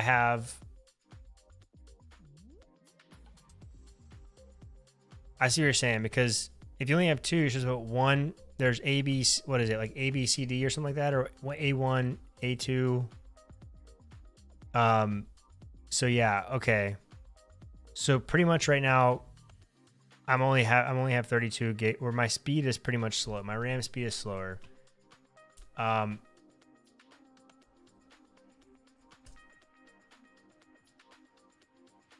actually about to just buy some more RAM. I'm about to buy that 4th one now because where is it? Oh, that's not it.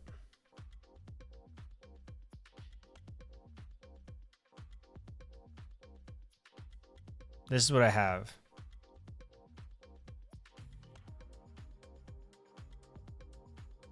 I was gonna show my address on here. Yeah, I have Corsair Vengeance LPX.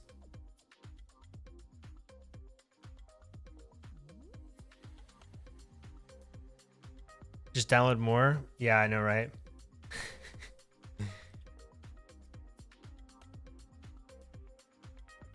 I know there's like better ones now, but I can't. I'm pretty much stuck now with this RAM unless I want to buy all new ones. That's kind of what sucks though. Is like I have to literally buy. I can't just like upgrade a couple of speeds, you know?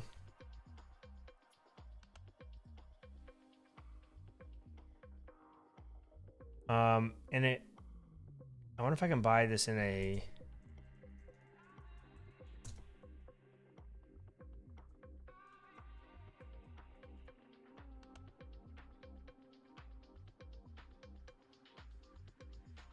But honestly, I don't even think I really need. What's the page speed for my app? Let me close that at Amazon real quick and I'll tell you. You're talking about with like Google? I don't really have any. I can't give you a good test right now because I don't have enough content. Like I don't really have, and it's not really optimized. Can I just do that through the dev console here somewhere?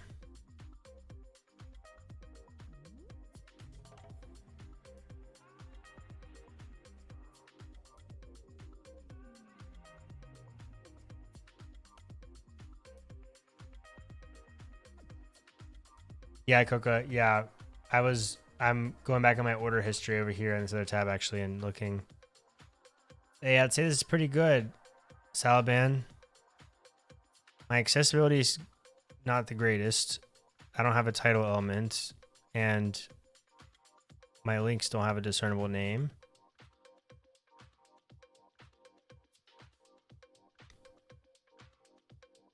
I don't even know what this word means, to be honest. Oh, it's not a, I guess this isn't a link.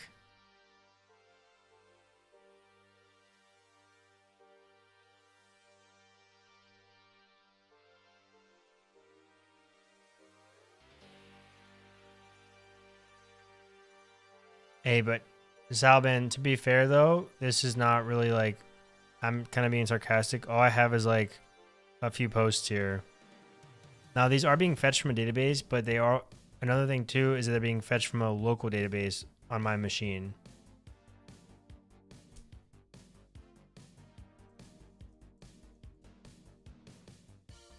Hello?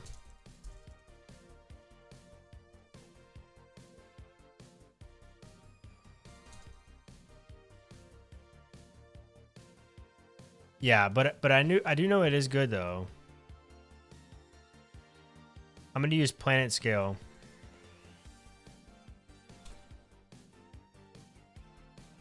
At least today I'm going to use planet scale. Tomorrow you might come here and I might be changing something else, but so I'm using Prisma, which is great because that's the beauty of Prisma is I can use whatever database I want. Very little changes. So I already have like the relation mode and everything set up. With planet scale settings. Sorry, I can't think right now. And so all I have to do is just update my database connection string and deploy that database and I'll be good to go. It's good. I did some tests when I was fetching data from outside my network and I still got 900. I'm talking like 500 documents. Wow. Yeah, I would imagine. I mean, I would imagine it's pretty fast.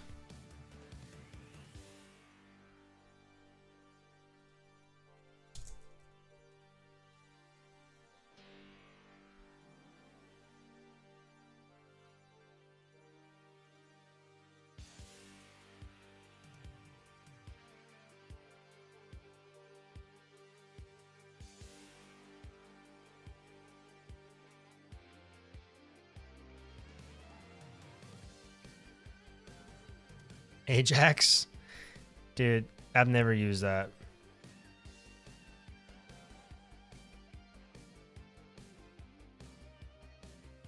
Yeah, I don't know what's up with colleges and their curriculum. Like, I understand teaching lower level languages and stuff. I think it's pretty important. At least just to understand what's going on behind the scenes. But when it comes to like building an actual application, like why not set you all up for success and use something as modern? Like at least just like, yeah, right. It's interesting. I would like to know how like professors and like the curriculum is like determined, right? Like I know there's obviously a committee or there's some type of standards that universities have to follow or meet, at least in the US, like meet some type of common learning objectives. But it'd be interesting to see the conversation where someone's like, yeah, we should just use Ajax.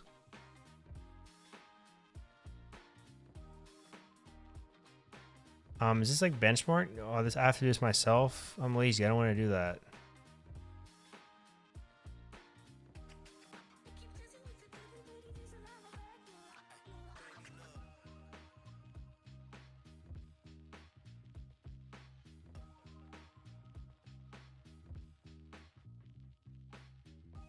Okay, here we go.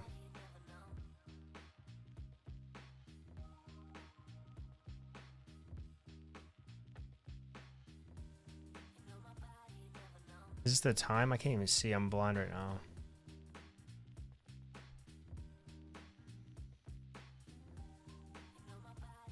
I don't really know what I'm reading. Let me go back to the docs here and actually read this. Randomize entries and measures the time for various operations, including rendering duration, duration for creating 1,000 rows after the page load.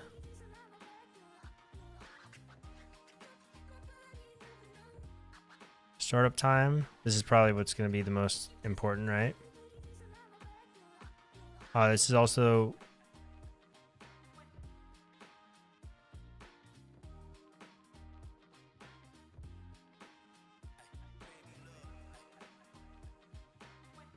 teacher would strike Kotlin. I have heard good things about Kotlin though, but I'm not an Android type of guy, so the chances of me ever making an Android app for fun are 0%. I'm not using Material UI. I know it's not a requirement, but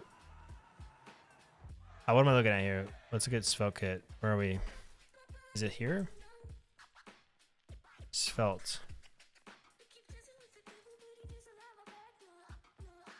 Startup metrics. Pestment TTI when the CPU network are definitely very idle. So when it's interactive. 1.879. Yo, can I not sort this? I mean, they're all pretty dang close, dude. Yo, how is this faster than vanilla JavaScript? That's pretty nuts to me too.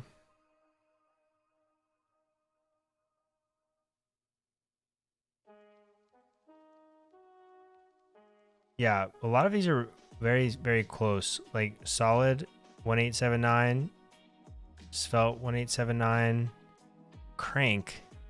Isn't that a drug? Endorphin.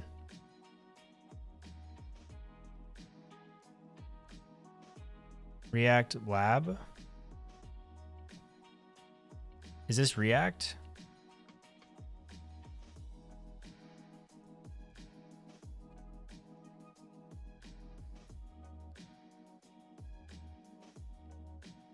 It's also like the lowest when it comes to memory use after page load. I don't see anybody underneath one. I don't think can you even go underneath one. God, some of these are terrible.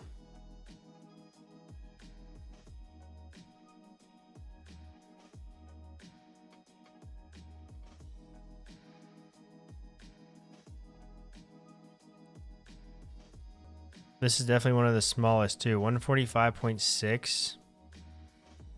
I wish I could like sort this somehow, but I guess I'm being needy. Oh, I just did. Wow. Yeah, so I've never heard of these three for frameworks, but pretty fast.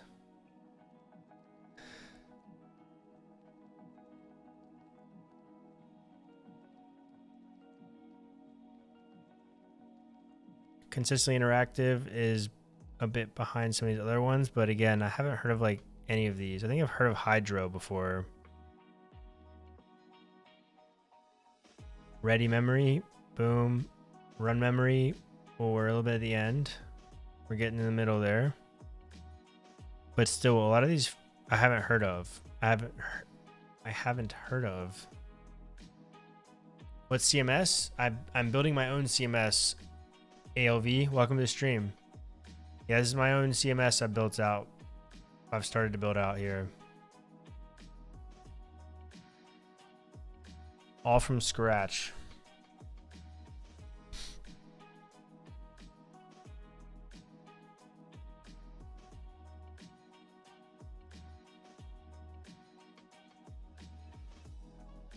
We're just gonna ignore the ones we had that's felt as bad results in, okay?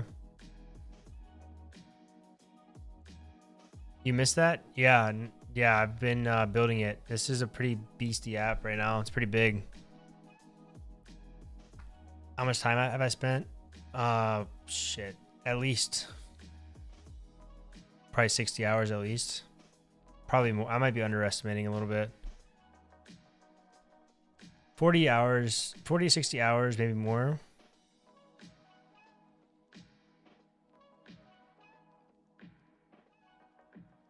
A lot of time was spent like determining which CMS to use until deciding to use my own.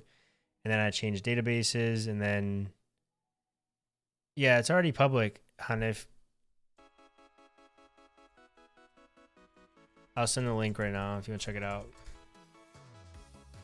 I don't have the repo like ready for you to like use, but you can check out the code and see what's going on here.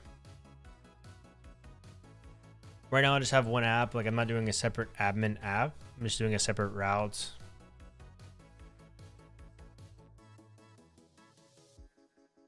Luminox, what do you think?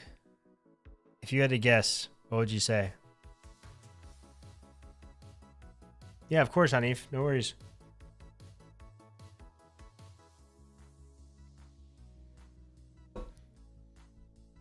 Yeah, I'm freeballing. Yeah, 100%. I tried like doing some mock-up. I have like some ideas in my head. I did my colors in Figma just so I could check all the contrasts and stuff to make sure everything's accessible. But other than that, I've just been done everything kind of as I see it.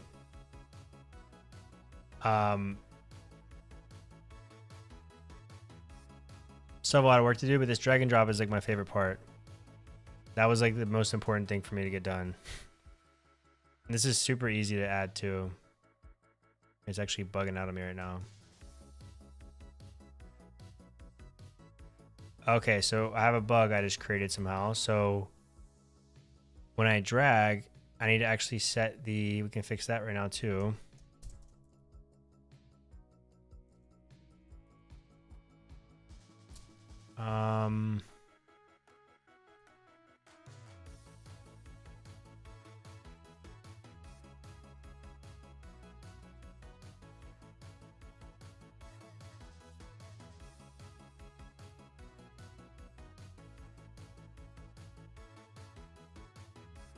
I think I need to set current module.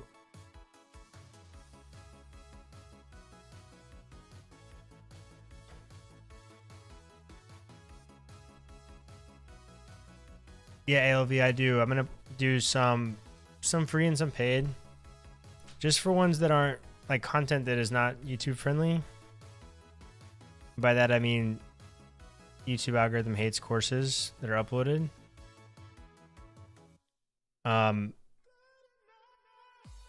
Yeah, just some like more deep dives, detailed things that would take me like 20 YouTube videos to cover. But I'm also gonna be able to have like my articles. I'm gonna have some written tutorials. I'm gonna have, but yeah, I probably won't finish this for like months, I would say. Could like to be able to do like, it'd be so sick to do like some REPL stuff, or like some using like the StackBlitz API and running some tests like for some of the courses, like being able to test. I know it sounds overzealous, but is that the word I'm looking for?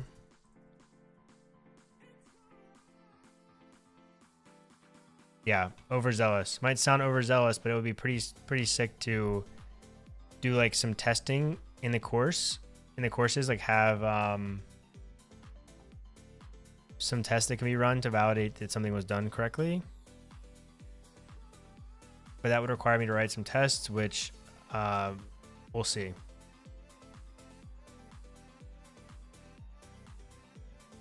For D&D, am I using a library? Yeah, I'm using Svelte D&D.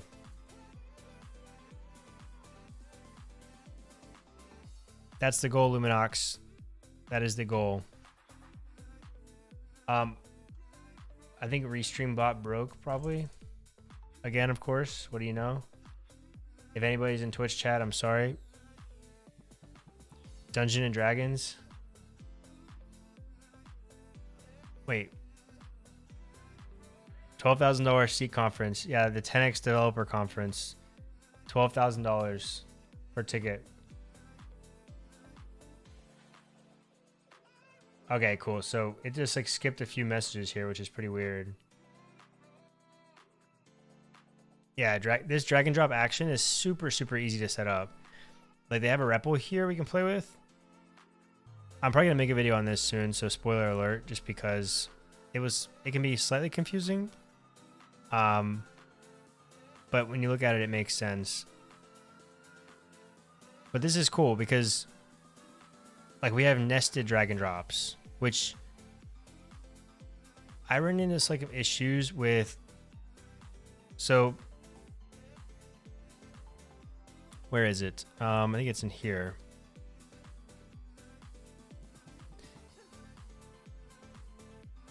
Yeah, so like I wanted to put this div inside of this component here, but this action wouldn't work. Or I'm sorry, this animate flip wouldn't work unless it was a descendant of a div or something. And I guess it couldn't detect that it was, I guess since it's in a component, it technically doesn't have to belong to a div. I could just slap it wherever, even though I was using it as a div. But yeah, I have like nested drag and drops. So it's kind of like what they're doing here. Well, here, I guess. So you can move these panels, or these buckets, we're going to call these, then you can also move items into the different buckets. This probably resets when it's refreshed, but mine, I update my database. So if you look here, they have these on consider and on finalize custom events. So basically what happens is whenever you're hovering over something, when you're considering dropping it, I guess, which is where it creates that space. So if you look here, when I drag over this, I'm in the on consider stage because I'm considering dropping this here. So it creates this empty space for this component. And then when I finalize, what I'm doing is, firstly, I'm updating all the items. And then I'm just I'm setting their sort order, which is in my database as a property or a column in my database for these lessons and modules. I'm setting that to the index. And then I'm actually updating that in my database so that, for example, if I move Stripe walkthrough to this course introduction and I refresh, it persists. If I move this up here, everything persists. But out of the box, no, it doesn't persist. But they have all the methods and all the ways that you can do so.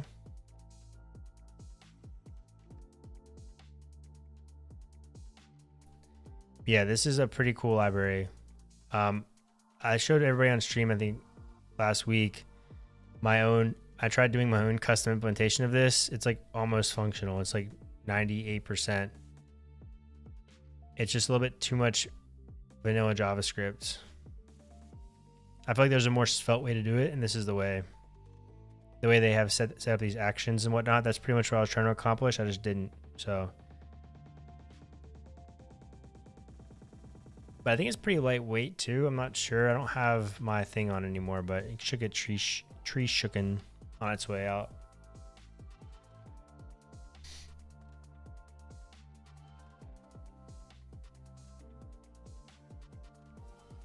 Yeah, all this code is on my GitHub under the Learn Svelte repo.